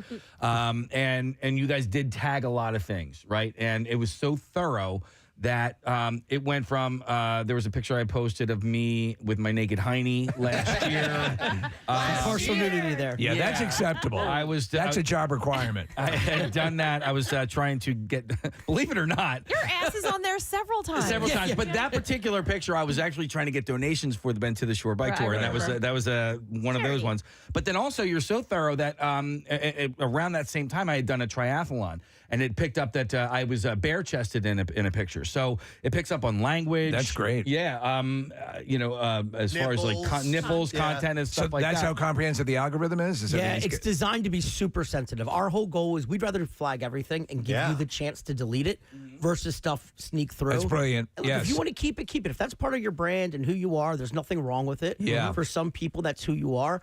But the average person, again, deletes 18 posts. I think that goes to show we all find stuff that maybe we don't need. Right. So how does it all work then? So you get your software and then you guys go through everything and then you'll alert something so Casey will see it and then decide whether or not to keep or post? Kathy, it's super easy. Like anybody can go to our website right now. They can go to lifebrand.life and get a free social media check, kind of like a free credit check.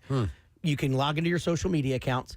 Within a matter of moments, our artificial intelligence will scan every post, photo, and video you've ever posted and then list them all for you right then and there and say, hey, Kathy, you have 48 potentially problematic posts. And then you can pay to, kind of see all of them and delete them right from our platform. So you don't have to go back to June of 2011 on Facebook. Right from Life Brand, you can delete it. We're linked up with all those platforms, and we remove it for you. Go ahead. Sorry, no, I was just gonna, so everybody's always so worried about like with social media and the privacy and TikTok has all your information and all this. What is it doing to our account that you are able to go in and find it and delete Nothing. it? It's just our AI is looking at it as if we're you, the user. Since you're logging in, it's just giving our AI a chance to look at it as if you were looking at your own screen, but saving you from having to scroll back through 15 years For worth years. of posts. So people started at the beginning of some of these things. And I remember when Twitter came out, I went on it. And I'm like, oh, there's a lot of people. It's fun. I said, blah, blah, blah. And I started to watch people who were like, I'm a lot of cat pictures and goofy stuff. But I'm looking at people who started very pleasant and got very acrimonious. So you're talking about that, right? The person... They may change, not realizing the social media progression, and it can become a minefield. Whether it's stuff that's, as you said, maybe that is you or not you, but the company you're going to go in and try to get a job with, you're saying 90% of them will look at your social media. That can be an issue, and it could be sort of a landmine you forgot about years ago. Best example I give all the time. I have a 4-year-old daughter, and by the way, today's her birthday. Happy birthday, Nikki. Our office manager has a 4-year-old daughter. They're best friends. They live in the same area. They're going to go to the same school together. If as they grow up, their daughter takes their social media seriously, Shay, and is posting high character things about sports, athletics, academics, family. And all my daughter's ever doing is posting pictures, partying with her friends. Though there's nothing bad on my daughters, their daughter looks better. Colleges look at your social media. Jobs look at it. So if they're the last two up for a job, guess what? Their daughter's getting it, and my poor sweet Nikki is on the sidelines. It's funny you say that because I get a kick out of it every time during the draft, no matter what sport it is. it's immediately say there's somebody from Dallas and they get drafted to the Eagles. Within 30 seconds of them being drafted, somebody pulls up a tweet that they posted when they were 12 years old where they're like, screw the Birds. Yep. Dallas, Every time. Something like that. And then the whole city hates them in an instant. And again, because maybe there's one nothing tweet. that would mean them getting cut or somebody getting fired from their job. It's normally not bad stuff like that. Bad people are bad people, and they believe in what they say. So we're not going to help anyone that's a bad person. We're just trying to help the average person avoid a PR thing like that, have a better chance of getting a job. Well, bad people can also employ bad tactics to not. I mean, what you're saying is obviously, which is a given fact. People evolve. People say things that they don't always mean that they would want to take back as you go through life. So, but it's something that we've always said, with even just in texting and so on and so forth. Take a look at it. Look at it. Even if you try to do a nuanced joke, think of how that's going to look in stark black and white or computer text and how that will play. That can be problematic. And so a lot of people did. Preston, how long have we been saying, be careful what you post? Because first off, you don't own it, right? They own it. And it's there forever. And it's there forever. Yep. By the way, there's somebody says, texting in says, my social media is boring. Can they add some stuff to my profile? Talk to Lexi over here. She's pretty good at that kind of stuff. Then there's another legit question. It says, how does it work for deleted accounts? Is there any, I'm not sure exactly what the question is there, but. If your account's already deleted, you'd have to reactivate your account to make it work. It needs to be an active account. If your account's deleted, you don't have as much to worry about. Right. And the nice thing is, a lot of people ask if they're a private account. Because you're logging into your own social media to make it work, it would still work on a private account because you're looking at it. Our AI is looking at it as if it's you. Basically, what's happening is the same. These are constantly running. Facebook and Twitter, they all run their algorithms to scrub. YouTube, they all do it. They say a lot of people, the perception is that there's a vast warehouse of people changing computers who are searching. The algorithms are doing the searching based on the parameters that have been fed into it. Correct. So you guys have such a comprehensive thing that is to impress Casey on what you were able to find. Here's what we believe. You take a look at it. If you want to leave it up, that's your discretion. We're not the judge and jury. Right, if you like what you posted and that's you're okay with it, cool, by all means. A third party is a better idea, I think, because or the third party algorithm. Maybe you didn't know that it was inappropriate. There when you posted go. it. Yeah. Who are you targeting? Is it? I mean, you're talking about the younger kids, maybe graduating from college, going to get a job. Is it the parents as well of those kids? Yes. So right now, a huge focus is towards universities and schools and students. Yeah. We're actually at Devon Prep right now, teaching them like a whole class about social media literacy, and they're just like wowed by it and understand it because they weren't taught it or their parents don't know it, and it's just like they need knowledge on this stuff too because it's their future. And social media is not going anywhere. If we move to Web3, it's probably going to go there. Maybe we'll be able to buy our page by then on the blockchain, but it's just like interesting as to how valuable it is for these students and kids. It's also influencers because anyone tied to money with their social media, if you get caught with that bad post, you lose all your contracts or you lose all your deals. Think about the NIL world now where high school and college kids can make money. My son is in athletes. 5th grade, and they just had somebody come in, a social media specialist, to talk to them about smart posts and what you should be posting, what you shouldn't be posting. Because you can make a life out of it. So somebody's just talking about MySpace. When MySpace sold to Google and or then whoever bought it, Justin Timberlake had some money in it for a while, right? they just put all of our photos out in Google. Yeah, they just put them all out. Yeah. So everything that was on your MySpace page that you didn't erase is just out there. So again, even if you don't want that stuff out there, if you mentioned, Casey, about how your bare chest, sometimes women don't want pictures of them in bikinis floating around out there because if you Google that person by name, that's now what comes up. Yeah. It's like, you know what? There's nothing wrong with it, but I don't need that to be the first thing someone sees when they Google me. Like, I'm a professional, I'm a business person. I'm going to delete those things. You're talking on, and you very correctly said, on a surface level. It's not like, gee, here's someone who's, a human trafficking picture. No, it's just simply a perception that is going to pop up first when they're looking for you. Right. And it may not be exactly what you want. On that level, I think it would be an invaluable thing. Yeah. What do you do if your coworkers ruined your life with something called Drunk Day, where you were the main participant for years? Ruined your life? I'm not sure if I know what Drunk Day is, but Drunk made you a star. Participate. delete it. Case, did any pictures from that come up? Oh, no, because I don't know if I listen. Personally a lot. posting? I didn't even get that far down. So many of I got a lot of stuff that got flagged, and then I ended up. Well, I think you also, both of you sort of pre-asked, and we were serving as a buffer, at least at some level, to make sure things that were wildly that you made in your debilitated state wouldn't want put up. We did not put up. But I might have posted because it was funny when my neighbor was hosing me off. Naked, you were in a in a jock strap. That was, that's comedy. Casey, we're going to do a study on you. Lexi's going to talk to you afterwards. Yeah, icon. But for right now, that's the thing. So for right now, that stuff is part, and I hate to say this, okay? So please don't. That's part of my brand. Correct. You know what I mean? Like the guy that got hosed And that's off. okay. Yeah. That's okay. That's what he's Eventually, saying. when I get fired from here and I need to go find another job, Then you gotta maybe clean it I will up. scrub that Well, stuff. the out. odds are that's actually unfortunately in your wheelhouse. We need a specialist in being hosed down with a jock strap on. And when you talk about who our target market is, you guys asked, it's kids, but the kids aren't going to buy it. It's the parents that are going to buy it for them. And kids don't want to listen to their parents. We're kind of like that cool uncle down the street. We can come in and be an outsider that's not a teacher, not a parent. We align with really great, Devontae Smith is an ambassador and equity holder in our company. We can deliver the message in a cooler way than, unfortunately, you guys probably can to your kids. I agreed, yeah. So Life Brand, TJ, you said you can do like a free little taste anybody of it? can go to www.lifebrand.life and get a free social media check today. I'm intrigued by people who start an app or something like this. What was your background? Because you wouldn't tell by looking at me. But you don't look like the CEO of a company. You're not dressed like one. No. I was a longtime fitness industry executive. I was a longtime vice president for LA Fitness Sports Clubs, Crunch Fitness, and it's when I was at Crunch that we realized there was a huge problem. And the best example I can give, there was a woman that had applied for a job. Didn't get the job just because she was the wrong person for the job. She saw that the hiring manager looked at her social media during the hiring process because LinkedIn says who looks, Instagram stories. Yeah. She had just announced that she was expecting a child.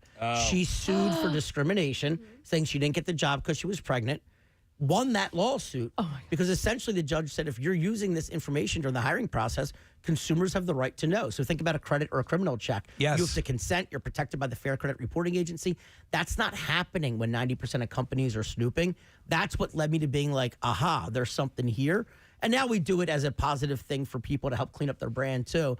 But the big thing was to help companies bring that whole process above board. We had won a pitch competition 2 years ago with Kevin O'Leary, Mr. Wonderful from Shark Tank. Yes. And his whole thing was why he loved it. It brings everything above board. You can't go sideways with it. Where'd you get started? You had the idea. Who did you reach out to and begin with? Great question. Yeah. It was April 24th, 2018. I had a pretty good job as an executive. Quit my job that morning. It was a Monday morning. Came home, told my wife, who was 3 months pregnant with our daughter, whose birthday it is today. Oops. Already had a daughter. Hey, I quit my job, and we're going to start a tech startup. Hey, She's TJ, like, you know nothing about technology. I would like to see her post from that day. There's son of a bitch. and kill and but I had talked to some people that I knew to figure out how I could start it, and I said, look, I know nothing about technology. And they said, but yeah, you've scaled and built companies your whole life. Most tech companies fail not because it was a bad idea, because it was someone that knew how to write the code but didn't know how to run a company and scale a company. Yeah. Like you just got to find someone that can help you write the code.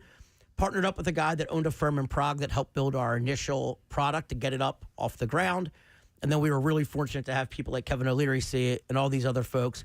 We just recently completed a large Series A round where we've raised over $20 million to really take this thing to the next level. It's a no-brainer. I mean, honestly, it's the kind of thing you say is a no-brainer that no one had the brains enough It's a really to put clear together. solution to a really big problem. Absolutely. Everyone gets it instantly. So did you go on Shark Tank? No, it was a separate thing through him, through a company called Start Engine. Yeah. That he's part of. We were one of 5 companies out of 1,500 selected to pitch him in a live Shark Tank style pitch competition. And I was petrified. I was sweating bullets. Like, this guy's going to destroy me. And he just, not only did he love the product, he went on and raved about me and our company and everyone that worked there. And having a endorsement from him early on was something that a young tech company could only dream of. It kind of gave us that fuel. Him and I then appeared on Yahoo Finance a couple weeks after that. And next thing you know, we're getting phone calls from everybody. I love it. Wanting to one way or another get involved. Built We still it have up a long yourself. way to go as a company, but we're really excited to be a Philly-based startup. We take a lot of pride in not being in Silicon Valley, being here in Philly. our law firm was Blank Rome out of Philadelphia. Some of our first clients were Phillies, Eagles, Sixers. We have working with some of these players. ton of teams. Juno Capital was yeah. our first institutional investment. You out here in also Philadelphia. you donate to Headstrong Foundation, which is a foundation that is near and dear to my heart. They're incredible. Yeah. Sharon Calorari and Michael, who started it for their son, having grown up playing lacrosse in Springfield, Delaware County against Ridley, which was our arch rival. Yeah. And it just goes to show there's so much more off the field, but we really do care about those folks. It's an amazing foundation that helps for financial support, residential support, anything that people need that are going through cancer. Headstrong's incredible.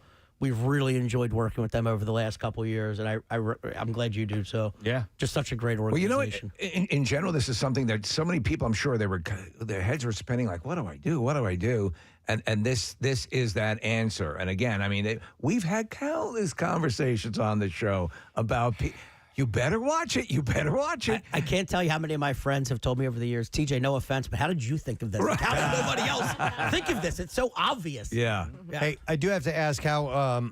What's the fee structure if you want to get involved in So this? in basically, if Life Brand? you are an individual like myself and you go to our website right now, you can do a free trial. And with that, you can't delete any on that. You could just see how many you possibly have flagged, and then it'll show you 2 of them. And then if you want to get a one-time scan, so that connects Twitter, Instagram, and Facebook, it's $39.97. So basically like $10 for each platform. Yeah. So very cheap. Okay. And then if you want to do it for the year, so you can keep coming back in and checking it and scanning it, it's $96 for the year, or you can do $10 a month. That's like, I mean, think of what you Super pay for like a McAfee or anything Exactly. that's Our whole goal was if somebody's out there looking to get a job or a student, we don't want money to stop them from being able to use our product. We wanted it to be something that hopefully everybody can, it's got $10 in their account to start that first month. My brother just got a finance job, and he ran his cleaning before he got it, and he had like one post in 2008 and said, your shirt is gay, dude. And it's like, what if his colleague is gay or lesbian next to him, and then like that person were to find that post, do they think that he Is that's where the homophobic? world Yeah. is today? And it's like he meant nothing. Yeah, people they make mistakes and regret things, but it just kills me that case without even thinking, and you're like they picked up on two things that are of the same style: your naked ass and your naked chest. Well, not only that, but like also, pull up my Twitter homepage, because I don't know how long I've had Twitter and how many tweets I've had, but I've probably tweeted thousands of times. Who's got the time and the energy to go through 1,000, And you keep scrolling 2,000? and it stops and you have to start over again. The cool thing is if you have a lot of posts while you're doing it in real time on your computer, it'll say how many we found. So as it's going, it'll say, we found 80 so far, 120 so far. Wow. I was doing it with I won't mention his name, but a former Eagles player here. Yeah. And I'm doing it with him. And it got to like 480, and he was like, "Oh God, this is not good."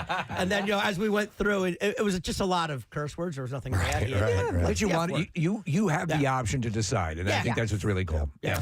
All right. Well, cool. Listen, we've told people, and Steve, as you said, we've mentioned on the air many times, just be cautious of what you may decide to post. Yep. And maybe it's been a while since you've taken a look back, and maybe you don't have time or energy to look back. We're like, this is something we should make people aware of. But it is called Life Brand, and it's lifebrand.life. Yes, lifebrand.life. To look up the website. Yep. All right, lifebrand.life. All right, cool, man. Great success story out of Delaware County. Yeah. Thanks for having us. So, absolutely. Thank you, TJ. Nice to meet you. Thank and you. Thank you as well, Lexi, for coming by here this morning. Thank you. Thank see you. All right, guys. We need to take a break. We'll be back in a second. You Who Loot is coming up. The B-File is coming up, and more. Stay with us.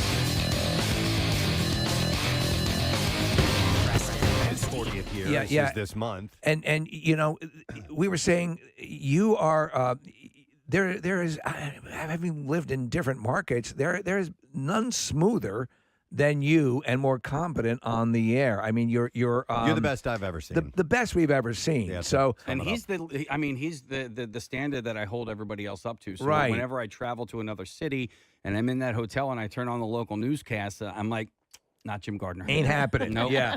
So does that create an extra onus and weight on you as you depart, or is it how do you? Or, I assume you're not walking around with the "I'm number one" T-shirt on and all that stuff. So how do you process all this? It's. I have always thought that 85-90% of my job takes place in the newsroom, not in the studio. And I've always felt very strongly about that. I think probably there are some people in this business who see it the other way around, where they identify most of their, their work and what they're being paid for is the actual newscast. Yeah. And that may well be. I've just never identified things that way. I work very closely with producers, and I'm very, very engaged.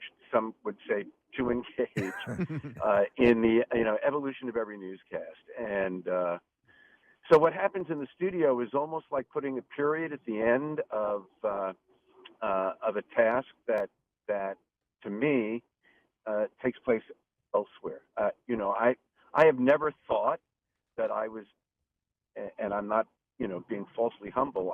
I've never thought that I was particularly skilled as an on-air anchor person. I've never spent much time trying to cultivate, a presence, a personality. I just read the news. Yeah. And maybe that serves me well. I don't know, but I've often, or most often, thought that my work in the studio was left a lot to be desired, and certainly wasn't as developed as my work in the newsroom. So, if you guys think that I've done a good job in that part of my job, then I'm grateful, but I've never seen it that way. Right. Oh, I absolutely, and I think part of what it is, I absolutely think that, but I think it's your delivery and the comfort that you give to your viewers.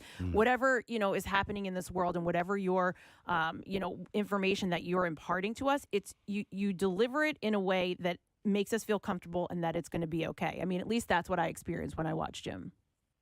I appreciate that. That's terrific, and I'm glad that you feel that way. It's never my intention to make a news story more comforting than it deserves to be.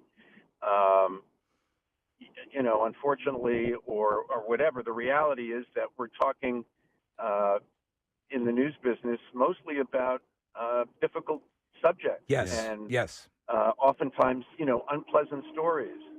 And I don't know that it's an anchorman's job to reach out and hold the hand of an audience to make them feel better. But if there's a certain, what I think it is, and forgive me, I'm perhaps making conclusions here that I have no right to make. But I think if an anchor person has a sense of empathy, in addition to, being a reasonably smart man or woman and having good writing skills and being ultimately, curious. I think if an anchor person has empathy, that really comes through. Yes. And I think I do. I think I'm an empathic person. I think my friends and my family would say I'm an empathic person. So if that comes through, I'm really glad about that. And if it brings some people comfort, that's terrific. Well, it's not even up for debate. It obviously has all of the things that you might not see, we see, and that's what's made it work for so long. And you talk about something, you're bringing up something. There was a book from an author, Cheryl Atkinson, who used to be a CBS reporter and investigative reporter, and she writes a lot about the news industry. And she's sort of echoing what you said, that the sort of inclination now to make the news giver the news and the star and personality is not what people really want. It might be here's a gimmick, but she recounted a story of, I forget what station she was at, and the lead anchor, his wife had twins, and the news director said, if I hear anything about this on the air, I will go out of my mind. We're not the story. The news is the story. And I think your reticence to as you said, not over to be a Pollyanna with the news, but also not to falsely terrify the viewers is what served you so well, and it's why you are so revered in this industry. I really don't know what to say about that. I know we're throwing a lot of compliments at Yeah. you, Jim, but yeah. Yeah, when you use words like revered and stuff like that, it's, it makes me feel kind of awkward. I got you. Well, you're going to have to deal with it. Don't worry, I'll make you feel even more. You got a awkward, Jim. year of it. Jim, this is Casey here, and so if I can just offer you a little bit of advice over the next year and month or so, if you could just, on a personal level, move closer to the world, my friend, and just take a little bit of time. If you move closer to the world, my friend, you'll see. Do you know what I'm saying? Let me say one thing, by the way. I think this is very important. Casey. Okay. Yeah.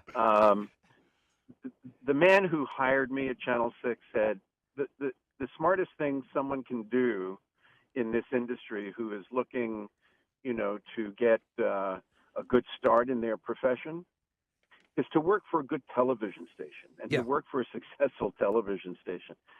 I have been blessed to have had the opportunity to work for, as far as I'm concerned, the best television station in America, to work with colleagues who are unfailingly devoted to their craft, who have been competent, who have been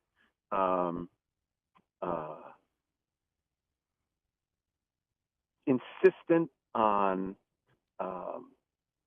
being fair, being right, who have really paid so much attention to the little things that become enormously important.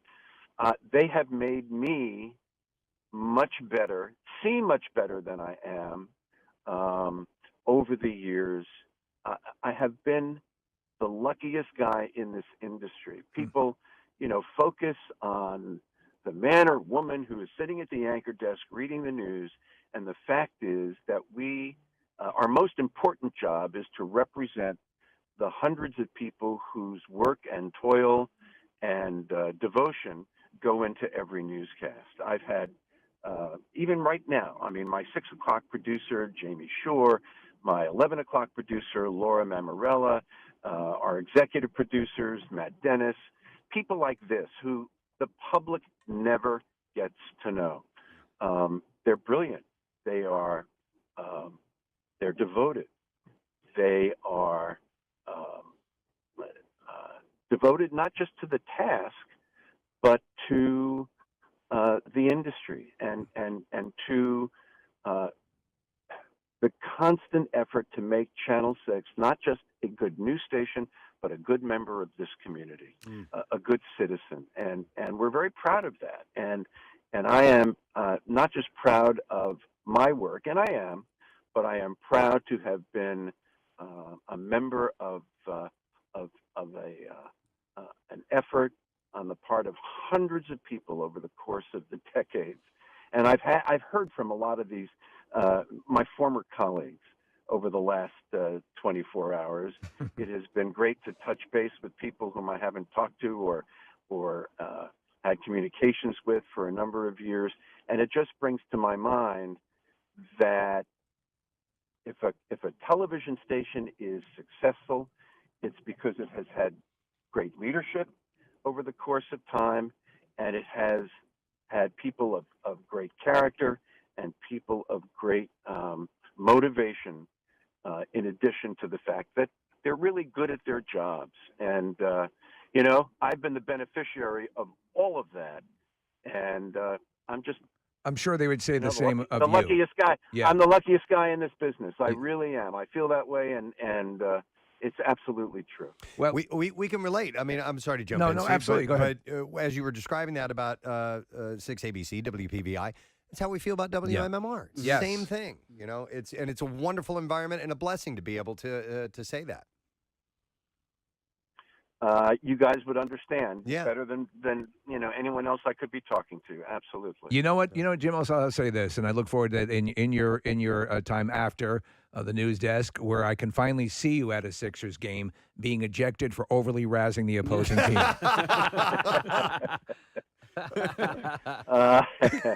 In my younger life, that happened all the time. Oh, really? So, Jim, for Camp Out for Hunger 2022, you'll be on the edge of retirement at that point. yeah. And you can really do whatever you want. We got the can drop. We'll bring back the chili cannon. We can do a stunt, whatever you want. His nights will be open. You'll Yes. be free. So if you a year from now, just put that on your calendar. Hey, you started in radio a bit, so we're welcoming you back. Hey, I was the guy who, set fire to my colleague's newscast, while he was reading it on the radio. I'm sure all of you guys have had that experience. And, that was the 24-year-old Jim Gordon. We love that. Jim, I know that you are a huge Sixers fan. Have you had the opportunity to ring the bell before a game yet? They asked me to do it last year, and it was much fun. And apparently, this whole situation over the last day or so has prompted them to think that maybe it would be a good idea to do it again. Hell, I'd put you on the team. I'm looking forward to it. It was so much fun, and if it happens again this year, that'll be great. Excellent. Probably going to be a done deal on that one. Well, Jim, we hated to hear the news, but we are happy for you, and we're happy the way that you're choosing to do this. So we get a year to spend and mull this over. So I'm sure we'll have another conversation with you down the road a bit as we get closer and reminiscing a little bit more. But we just wanted to say thank you and also say congratulations to you, and we just appreciate you so much. So thanks for coming on this morning. You guys are great. Thanks for having me, and we'll see you for Camp Out, right? You got it. Absolutely. Excellent. All right, thank you. Jim Gardner, everyone. There you go. Something else, man. Impossible Foods is now bringing more to the table. This time it's plant-based chicken nuggets. I've had them.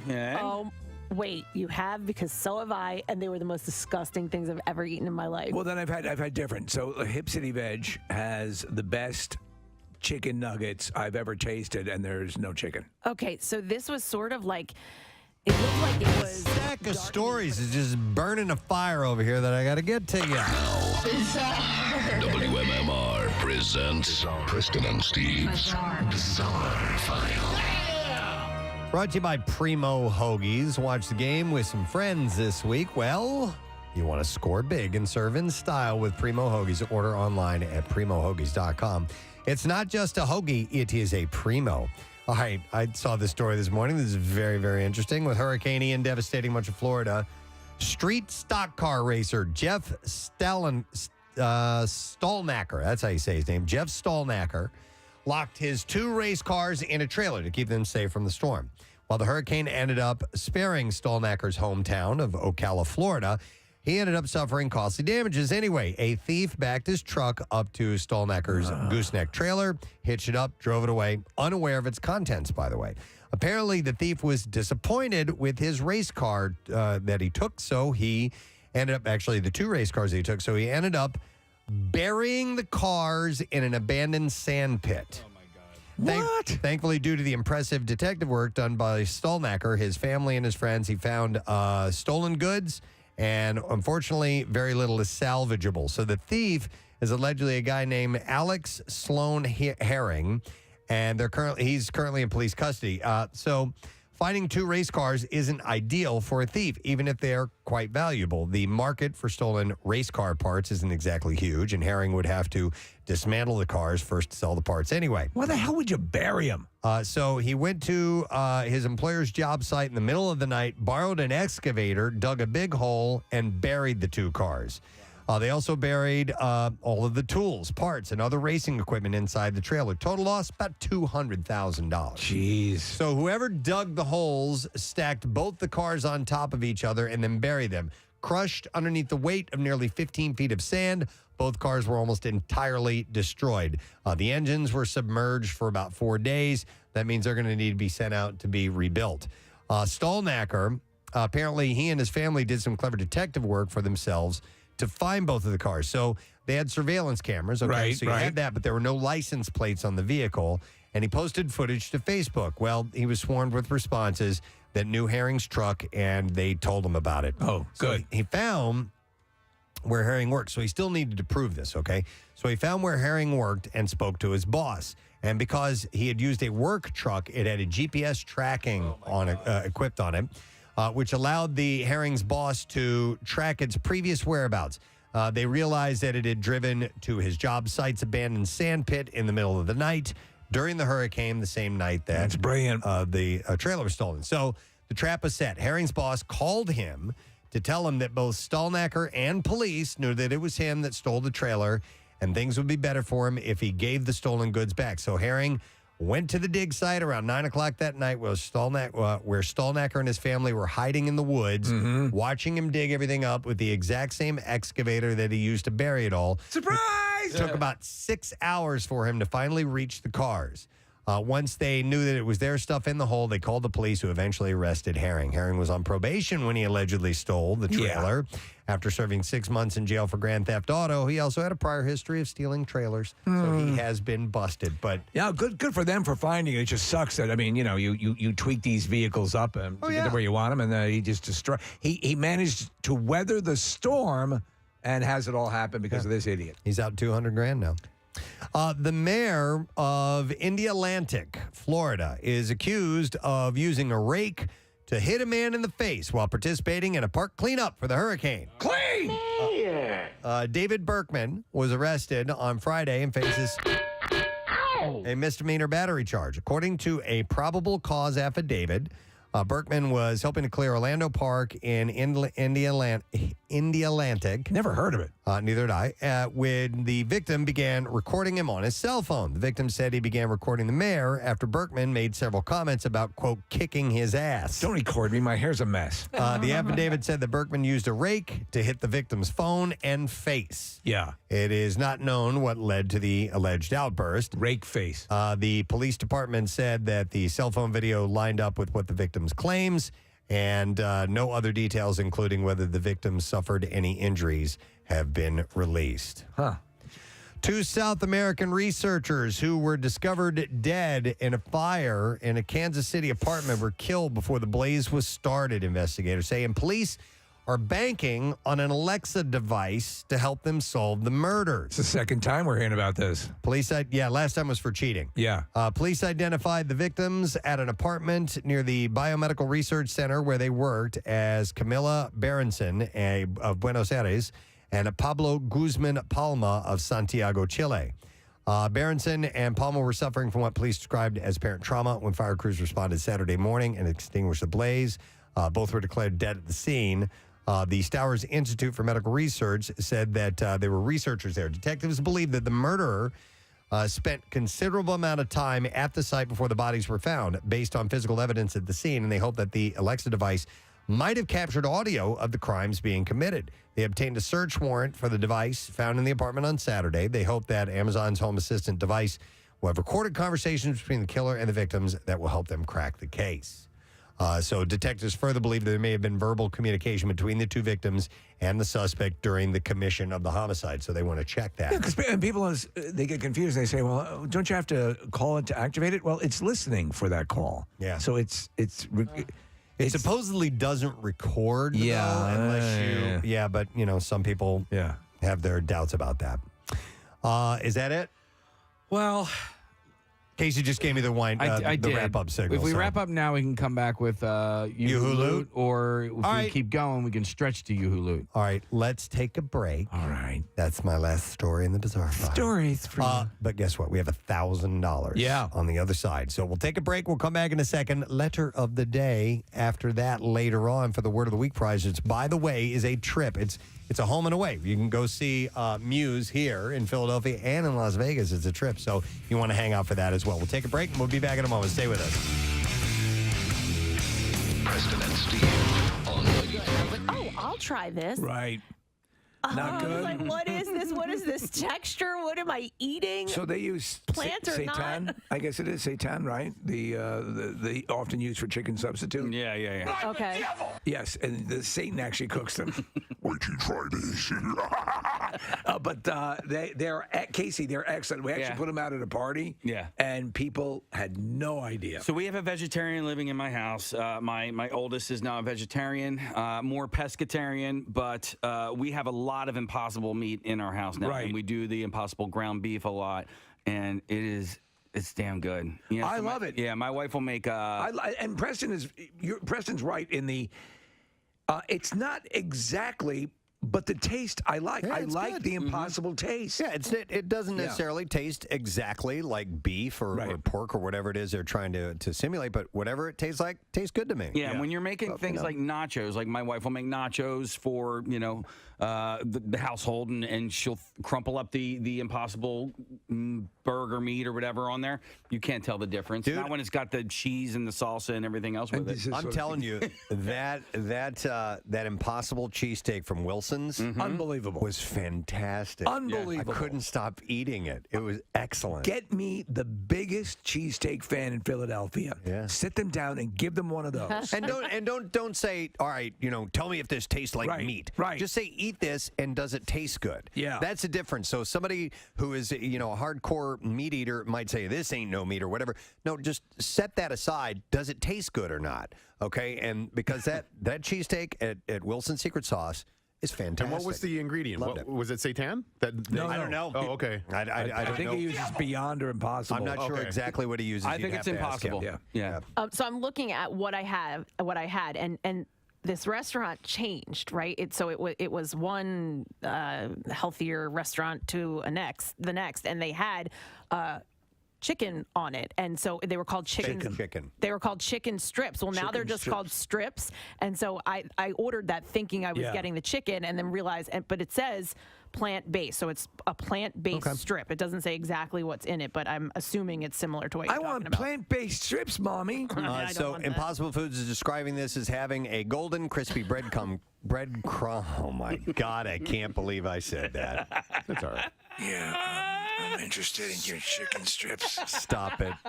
What's that special ingredient again? It's a little breadcrumb. Do you guys buy that? Because I just made some. It's great. Here's audio of the chef, Preston. You're gonna be my regular Saturday thing, baby. Wait. Oh yeah. I think I liked your reaction more than the actual flub itself. You're like, I just can't believe you just said that. All right, having golden, crispy breadcrumb coating. You're working in the kitchen today. Where's something low cut? And a juicy and springy white meat texture. How was your weekend, Jackie Bam Bam? Oh, good. How was yours, Press? Very relaxing. Right. How about you? Did you relax? I heard you tried on some jeans. I was getting worried about my leather pants and my roostered hair for the MMRBQ, more importantly. Do you ever wear shorts? Nah, but I do shave my legs if you need to know. Okay. But wait, No doubt. No doubt. Why? Why do you shave your legs if you're not wearing shorts? No offense to Steve, but I think the hair should be on the head, nowhere else. Okay. So you shave everywhere? Everywhere, yeah. Really? Armpits? I've been trying to do a contest or a little promo with Casey Boy, but it's just not happening. Sales department. I want to shave Casey Boy. I don't want to do that. Why? Because I don't want to. You should come get laser hair with me. Oh, you get your beef remove it laser. permanently. Yeah. I follow you on social media. I'm like, where did she get this done at? I could do that. Oh, come with me. I will. All right. Do you shave your armpits? Cut that out, what she just said, Casey. Do you shave your armpits? I do, yes. You want to take a look? Yeah. Yeah, they're short. All right, Yeah, there you sure go. enough. Very nice. Okay, he's a shaver. He's Your ass crack? He's an O'Hare guy. You're one more step closer to Romano, man. Yeah, Romano. We have that in common. Wow. Okay, so this is interesting. Chrissy Teigen has admitted, listen to this, Her again. she underwent a cosmetic surgical procedure to have fat removed from her cheeks. Okay. Per a recent Instagram story she shared. Isn't that kind of her look? She does have She's kind a very roundish cheeks. She's yeah. clearly a beautiful woman. She wrote, I did that Dr. Diamond buccal fat removal thing here, she said. The Dr. Diamond buccal fat removal? I guess so, yeah. Dr. Diamond buccal fat removal. She added, I can't say Dr. that again? Diamond Buccal Fat Removal. That's amazing. I can't do that. Dr. Diamond Buccal Fat Removal. Dr. Diamond Buccal Fat Removal. Dr. Diamond Buccal Fat Removal. There you go. That's pretty good. Thank you, sir. Now do it backwards. I can't do that. Fat Buccal Diamond Doctor. Well, I left out removal fat. Oh, way to All go. Removal Fat Buccal Diamond Doctor. I'm reading it. I can see it written here. So Still good. Still pretty good. Removal Fat Buccal Diamond Doctor. I will say this after Dr. Buchal's fat removal, that she looks different. Yes. Well, it's sort of that what we were talking about. Who was it yesterday? Oh, yeah. It was Tori Spelling. Tori Spelling. It's Terrence and Phillip. Yes, it gives that Terrence and Phillip look. If you do too much, it looks like she got not like almost too much. It's, Right. she's Not as flirting much with as it. Tori. With Dr. Buchal's fat removal? Wait, what's Buccal? Because his name's Diamond. What's the Buccal? Dr. Diamond Buccal fat I assume the buccal is the kind Procedure? of fat. Oh. It is, or the buccal fat removal. So it's Dr. Diamond Buchal's fat removal. Dr. Diamond Buccal Fat Removal. Okay, it's not plural. Maybe someday they'll have a Dr. Diamond Buccal Fat Replacement. Yes, and fill those cheeks back up again. Exactly. Theater royalty in the form of Kristen Chenoweth, Julie Taymor, and Lin-Manuel Miranda welcomed back boisterous audiences to Wicked, The Lion King, and Hamilton for the first time since the start of the pandemic, making Tuesday as the unofficial return of Broadway. Chenoweth surprised the crowd at Wicked by appearing on stage for a speech at the same stage where she became a star years ago. And she said the fitting line, she said, "There's no place like home." Right. Coming back there. And the crowd hooted and hollered and gave her a standing ovation. You can hear them hoot. It's not a hoot. Several hoots and a couple of hollers.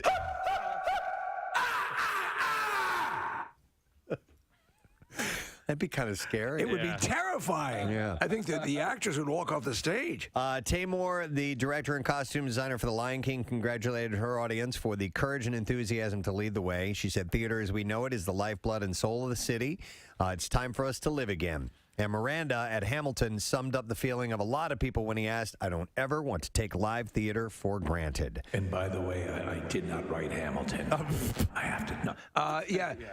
You know, Preston, I have a love-hate relationship with Broadway, and because there's wonderful things to see. Yeah. But those theaters are designed for people from the 1870s. Yeah, they're tiny. And unless you're a dwarf, But it is super exciting going. It is to one of those amazing. shows. It is It is amazing. also super expensive to go. Oh, my to God. one of those $200 or shows. $300. It's That's it. insane. Yeah. The first time I went to Broadway, I had gotten comp tickets, okay, because of my job. I was a music director, and it was for Rent, and Rent had a soundtrack and all this stuff. And so the record company got us tickets. I'm like, wow, man, that was a great time. We enjoyed the hell of the show. It was amazing. And I'm like, we should go back and see that again sometime. And then we went to go back and see it, and we paid for tickets. I'm like, oh my God. They offer packages though that are actually really good deals. That comes with dinner at you can choose from a number of restaurants and things like that. So at least it's hotels sometimes and an organ transplant. But just anything in New York. Anything in New York. You get a cheese sandwich, and they're like, "That'll be $14." You're like, "What? It's a cheese sandwich, though." Oh man. Oh, that's right. We're in New York. One last story. John Mellencamp revealed to the Indianapolis Monthly that in addition to recently recording, he and Bruce Springsteen actually painted together. He said, "Bruce and I have done 2 paintings together." This is my house, and this is the smoke coming out of the chimney, and this is me and my family holding hands, and that's a daisy. He said, "We have a..." That's a turkey. I made it with my hands. He said, "We have a painting that we worked on for 2 days straight." Yeah. He said he painted one side, I painted the other. That's the whole. And he also said Bruce had never painted at all, and he was really good, really into it. Have you seen any of Mellencamp stuff? Yeah. Yeah, he's really good. He's accomplished. How come Now, my turkey looks better? I don't know if he does realistic stuff or Right. not, but he definitely does some cool Impressionistic? things. Yeah, it might be considered impressionistic. Lose excess paint, and it blends all this together. Yeah, this is it. There we go. We're painting mountains, as you know. You always want the top of the mountain to be more distinct than the bottom of the mountain, because at the bottom we have mist, and now we have wonderful pollution. So before I knew that I had ASMR, right, and I was a teenager, I would sit there with Bob Ross on, Smoke Yeah. a little herb and just sit and get on this one. Let's go for it. Here it is, MMR's Yoo-hoo Loot. Now, listen up. Here's your keyword. All right, the word is free, as in that's what the money is if you win it. Free, Free. You got until 15 minutes after the hour to enter it, and 3 ways for you to do that. You can text it to our special contest short code number, which is 45911, or you can also enter it at the MMR app or WMMR.com. And one random entry wins $1,000 in our company-wide contest. Each winner gets a call from Beasley. Make sure that you do indeed answer your phone. Contest rules are available at WMMR.com. And it is sponsored by Horizon Services. So again, the word is free, Free. And we're going to give you just the tiniest bit of time to do that, because now we're moving over to the lesson question. And we're going to give away something in this contest, which is a pair of tickets for Flyers home opener Thursday, October 13th. So 1 week from today at the Wells Fargo Center. And the question we'll go with today is, Northwest held up a sign that read stop. What was she trying to spell? 215-263. WMMR was another word, all right? Northwest held up a sign that read stop, but what was she actually trying to spell? 215-263 WMMR. This was said just around 7 o'clock this morning. So if you were listening and you're hanging around, we would love to hear from you. While you call in, we'll do this. The trash business is a gold mine. 93.3 WMMR with Preston and Steve's Hollywood Trash. Brought to you by Live Casino and Hotel Philadelphia, presenting comedian Jay Moore. Coming Saturday, October 8th. Tickets are on sale now at livecasinophilly.com. Must be 21 or older. Gambling problem? Well, call 1-800-GAMBLER. What's going on this morning, Steve? Well, rumors that Pete Davidson might be removing the tattoo he got for Kim Kardashian. However, those close to Pete say he's actually getting a cover-up tattoo showing Sylvester Stallone's wife riding a Rottweiler. Oh, my God.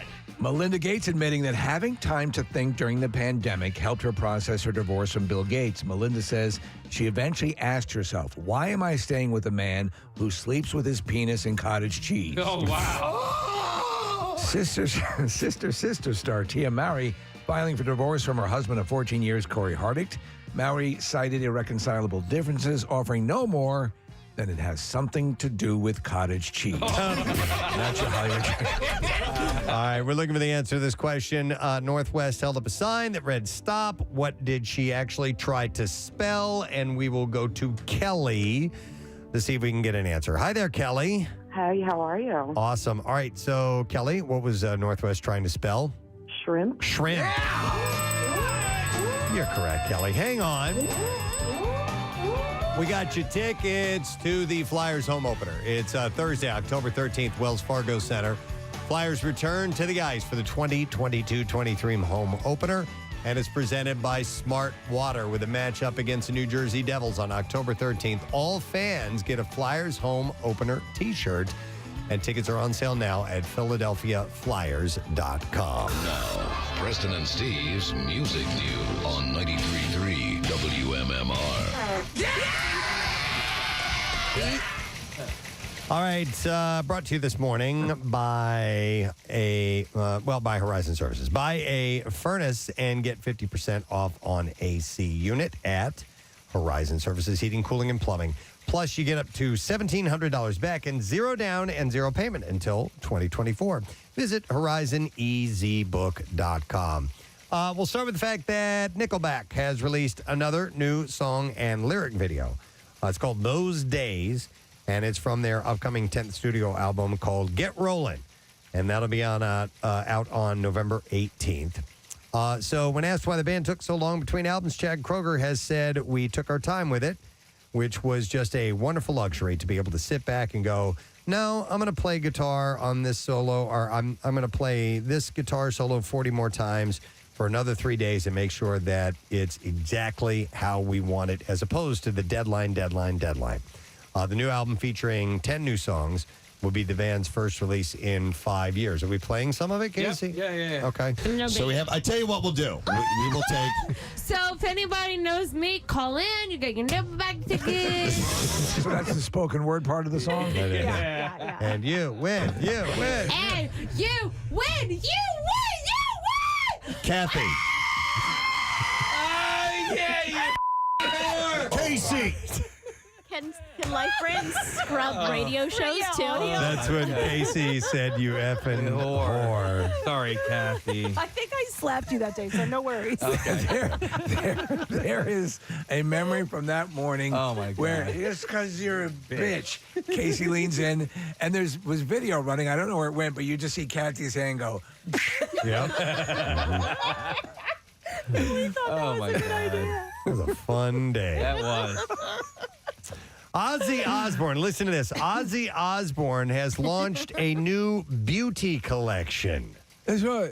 The Prince of Darkness has teamed up with Rock and Roll Beauty for a 21-piece collection that is currently available in select Ulta beauty stores in the U.S. Have you seen these? Have you been into an Ulta? Yeah, I think we mentioned this. Okay. A couple. If you want to get rid of those coats, hold a cigarette lighter up to your eyes.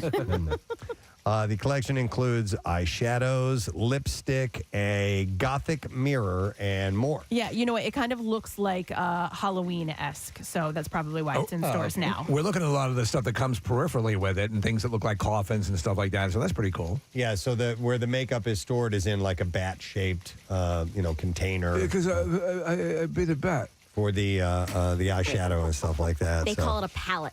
A palette. That's right, but they call it Ulta. I thought this was pretty fun. Jersey music royalty visited Jersey Freeze. Bruce Springsteen and John Bon Jovi visited the landmark Jersey Freeze in Freehold Township on Wednesday. They rolled up by themselves in Springsteen's sports car and ordered 2 cones, sprinkles for Bon Jovi, and chocolate dip for Bruce. With Jimmy! The two stayed... Lickety. What was that? Lickety. Lickety. That ice cream cone. The two stayed for about 10 minutes and took a picture with Jersey Freeze owners Matt Congliosi and Katie Donono. Was it soft ice cream? It was soft ice cream. Yeah. Bruce is a regular at Jersey Freeze and has been hitting the spot since he was a child with his family. But I'm often sucking a chili dog outside the Tasty Jersey Freeze. The Jersey Freeze. Sucking on a chili dog. Outside the Jersey Freeze. Yep. So Donono said, this was me and so they posted a picture and said, this was me and Matt's first picture with Bruce. We usually don't bother him when he comes, but today it was both of them, and there's no way I'm taking a picture. It was fun. This is Bruce Springsteen, and I say yes to the no. Thank you. The boss asked fans, by the way, when he was at a concert in 2016 at MetLife Stadium in East Rutherford, the boss asked fans who was a Jersey Freeze fan. And he said to the audience, who's been to Jersey Freeze? Who likes Pika's Pizza? He said, we'd stop there, and it was much smaller. They didn't have any hot dogs or hamburgers. They only sold ice cream, and they sold 2 kinds. One was chocolate, and one was vanilla. He said, just soft ice cream. That was all you could get. Whenever I get back to Concha, how can I go to Guppy's? He said, when I was a kid, I didn't like the chocolate or vanilla. I just liked the cones. So the guy used to save all the broken cones for me. I do like the cones. Yeah, so... in this picture, it looks like a cold ice cream has hit one of Bruce's sensitive teeth. Oh, yeah. He's like mid-sentence and his mouth is halfway open. It hurts. And I have a headache. Oh, you got brain freeze? Got brain freeze. Oh. Oh, yeah. I hit my tooth. Yeah. Oh, freeze out. 10th Avenue freeze out. Nice. Maybe that was the motivation for 10th Avenue freeze out was he was having... Freeze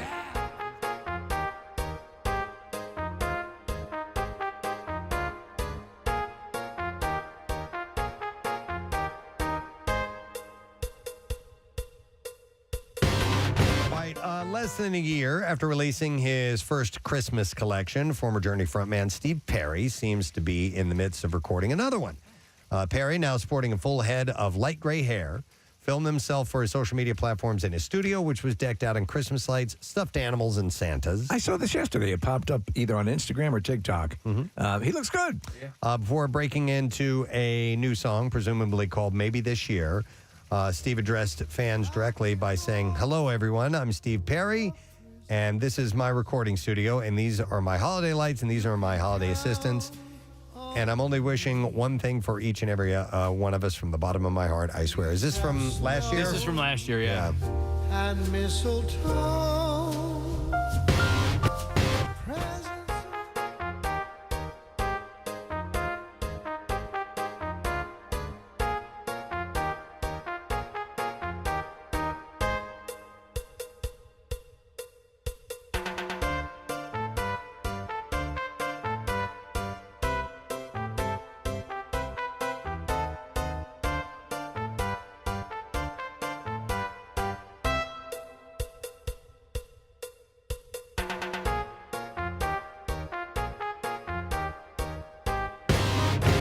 Anniversary reissue of Ace. Grateful Dead co-founder Bob Weir's solo debut, While Backed by the Dead, will be released on January 13th. The new collection pairs remastered new mixes of the classic album, which is a 2022 live version taped earlier this year at Radio City Music Hall, a performance of Bobby Weir and Wolf Brothers featuring the Wolf Pack, with special guests Tyler Childers and Brittany Spencer. Is that the album he does the Growing Pains theme on? I think that might have been it, yeah. Show me that smile. Ooh, show me that smile. Don't waste another second. Show me that smile. Show me that smile. Don't waste another. I didn't know that was Bob Weir. Yeah, Wow. Bob Weir. So that's coming out in January. As long as we've got each other. Come on. We got the world spinning right in our hands, baby, rain or shine, all the time. We got each other, sharing the laughter and love. Sharing the laughter and love. I only know Show Me That Smile. I never watched that show. Well, you're not a Dead fan. I know. It's well known. It's well known. And then finally, it was an end of an era for an entire generation of rock fans and musicians. 2 years ago today, Eddie Van Halen passed away at the age of 65 after battling throat cancer. Survived by his son Wolfgang, second wife Janine, and of course brother Alex Van Halen. But it's hard to believe that it was 2 years ago. It does not seem like that. Yeah. Yeah. And we had a report yesterday from Wolfgang saying that if they're, he's not going to be any part of the band members getting together and doing some sort of tribute. He just doesn't see it happening. He doesn't see that people. He doesn't see everybody agreeing on how to get it done, where to do it. There's just too much dysfunction in that camp for it to even happen. I like your idea, which is the those inspired by him, the rock guitarists and the great rock guitarists and whoever, get together for a night of celebration and do that. Yeah. A tribute that way that is sans any of the band members. Yeah. And just from a musician's love, do it that way. Let Joe Satriani and Steve Vai and Tom Morello and these guys, these names that you know, some of these greats, get together and organize something like that and have a backing band of other people who were inspired by. Oh, you could have Garth Brooks. He's a massive Van Halen fan. Oh, most definitely. You could go all over the place as far as genre is concerned. And put on something. So I hope that eventually that will happen. But as of now, no word on that. All right, and that's the last item in music news. So we're going to take a break. We're going to come back in a second. We're going to wrap up the program. Letter of the day with the Word of the Week prize on the way as well. So don't miss out. We'll be back in a little bit. I have no artistic ability whatsoever. I had, at a younger age, I had tried. I had a friend who was a decent artist, and he gave me a canvas and Steve. There was a house with chimney coming out of it, and Daisy and the family. I mean, it was just terrible. It was horrible. Curly smoke coming out. Yeah, just bad. The sun in the corner. Yeah, with the lines coming out. Yeah. With the rays coming out of it. You can't see the whole sun, but it's a quarter. Anyhow, he said about Bruce. He said, I was surprised at how hard he tried. He was like, how do you do this, John? How do you make this This is work? terrible. We're trying to... It stinks. I can't draw. Why'd you make me do this? I don't want to do it. This is stupid. like a little kid. I can't draw. This is stupid. I tried to draw a cat. Why did you make me do this? God damn it. He just starts stamping in Don't want that. in one spot. Let's play with a ball. Stupid paint. He would say, Told you I don't want to do this. He would say, hey, John, how do you do this? How do I make this work? Stupid. He said, It doesn't look like anything. I'm not good. No, you are. I'm not. No, you are. I don't like this. Trust me. It looks good. It's not that bad. He's throwing a tantrum. He'd rather go outside and play. Yeah. You've never done this before. Cut yourself some slack. I can't. I'm stupid. You're not stupid, Bruce. You just stupid. You just need to work a little harder. I want some milk. Okay, we'll go get some milk and then we'll try this again later. Okay. Bring it in the purple cup. John. Hey, that's important to a kid. Oh, of course. He said, we're trying to figure out how to sell it and give the money to charity. He said, but I was proud of him. He went after it. Do I get a gold star? Very proud of you. I know, but you don't like it because you didn't put it on the refrigerator. So you say things that are not true. Oh my God. If you liked it a lot, you would put it on the refrigerator, and you did. I'm bringing it and to then you work. make me feel stupid. I was so busted no. from the refrigerator to the trash can. Why is this in here? I was like, oh, that was a mistake. I don't know what happened. It must have come off with some of the other stuff. I'm so sorry. Oh, my God. I keep that stuff. Kathy throws it away. Jace, come over to my house. We'll appreciate it. Whenever you guys are ready, this is Froggy on MMR. Here we go.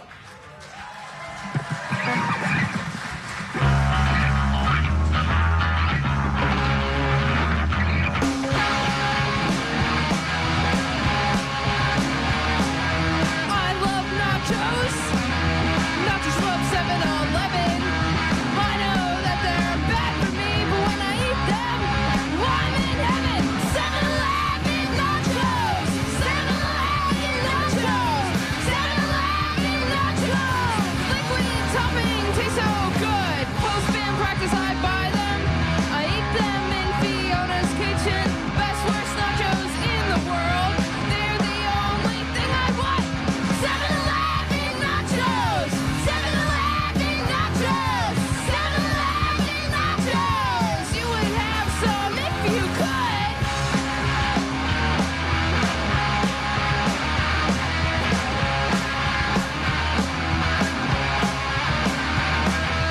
7-Eleven nachos. 7-Eleven nachos. 7-Eleven nachos.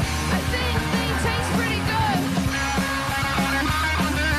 7-Eleven nachos are like $4.20. That's a funny number, but I should know the price by now, but I really don't. The cheese is so good, it's all bright orange. Yeah! Oh, nachos! And cheese! Yeah! Yeah! Yeah! Yeah! Yeah! Wow!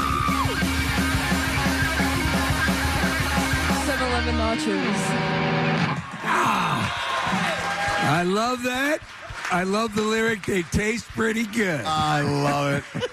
And the original recording, I couldn't hear everything where you go, I highly recommend it. I love that. And by the way, you know who's a fan of this band? Nikki freaking Sixx is a fan of Froggy. He's our best friend. I love that guy.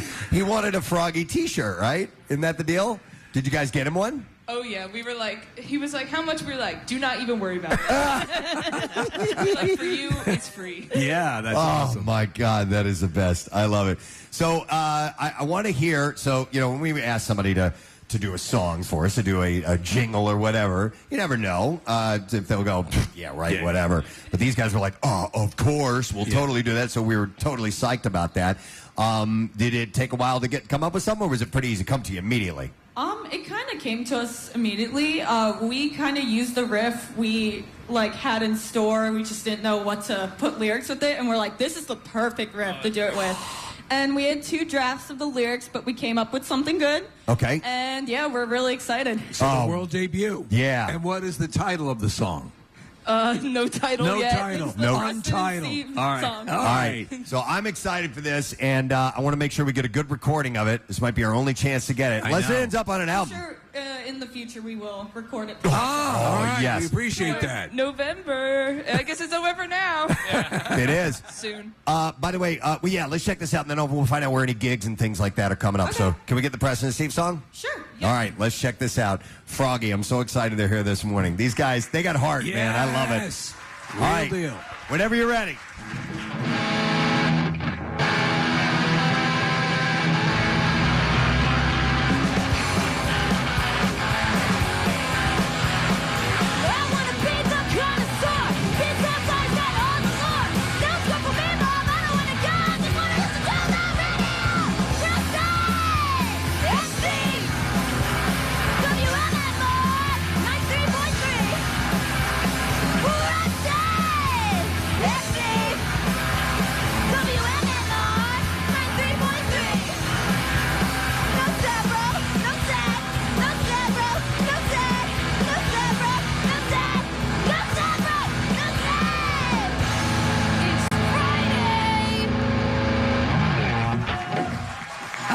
We got to have that. It's Friday. Did you hear that at the end? Yeah. Oh, I think that's our new Friday anthem if I've ever heard one. Yeah. Oh, that was outstanding. I couldn't hear exactly what was being said in the middle there.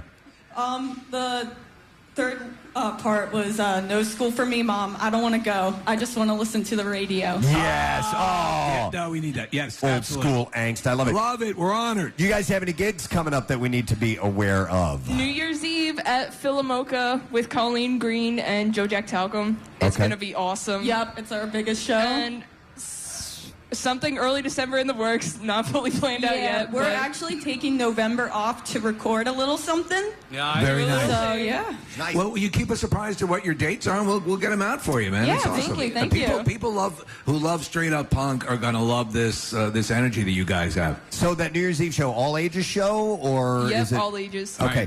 Speaking of ages, how old are we all here? So Morgan, how old are you? 18. And Brooke? I'm 18. And how about you, Fiona? 17.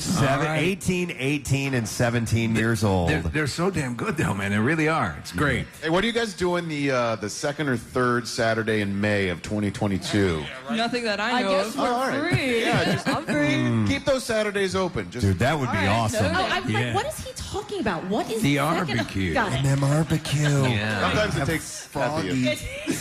Well, this morning I quit my job, so I know I'll be over. Oh, my God. Wait, Brooke, did you quit your job to be here? Well, not exactly, but today was just the day where everybody was like, do it. Just do it. Really? Yeah. All right, Like that's an so hour ago. punk. That's so punk of you. I love it. And you're wearing a Ween shirt. That's really cool. Have those guys reached out to you at all? Or is it not a Ween shirt? We've been talking to Gene Ween's son about maybe collaborating on our album. That was a while ago, but I hope he's still interested. I love Ween so Ween's much. great, yeah. Yeah. Remember there was Push Little Daisies. Yeah. Was They're out of New Hope, I believe. Yeah. I'm a roses are free kind of guy. I'm a very chocolate and cheese and God Ween Satan girl. Those are my favorites. Excellent. All right. Well, one of the songs we requested, I got a nice slice of pizza here ready for this, was Pizza Ball. Oh yeah. What's the name of your LP or your EP that you have, your album? Sopa de elote translates roughly to corn soup or corn chowder. I picked something random. I was like, guys, I think this will sound weird. We had no idea what to do. Yeah, we just kind of picked. I love it. Corn soup is fine. Yeah. All right. Well, let's get one more song out of Froggy this morning. And whenever you guys are ready, we want to hear Pizza Ball. Woo!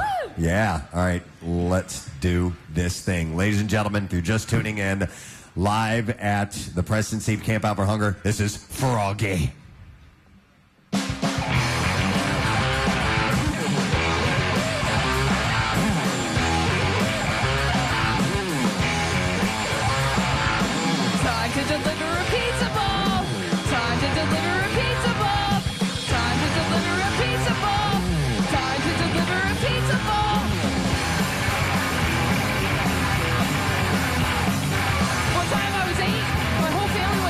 And there's this guy, Wayne, who's making this clam chowder. It was what he was known for. And it tasted Philly, and guess what?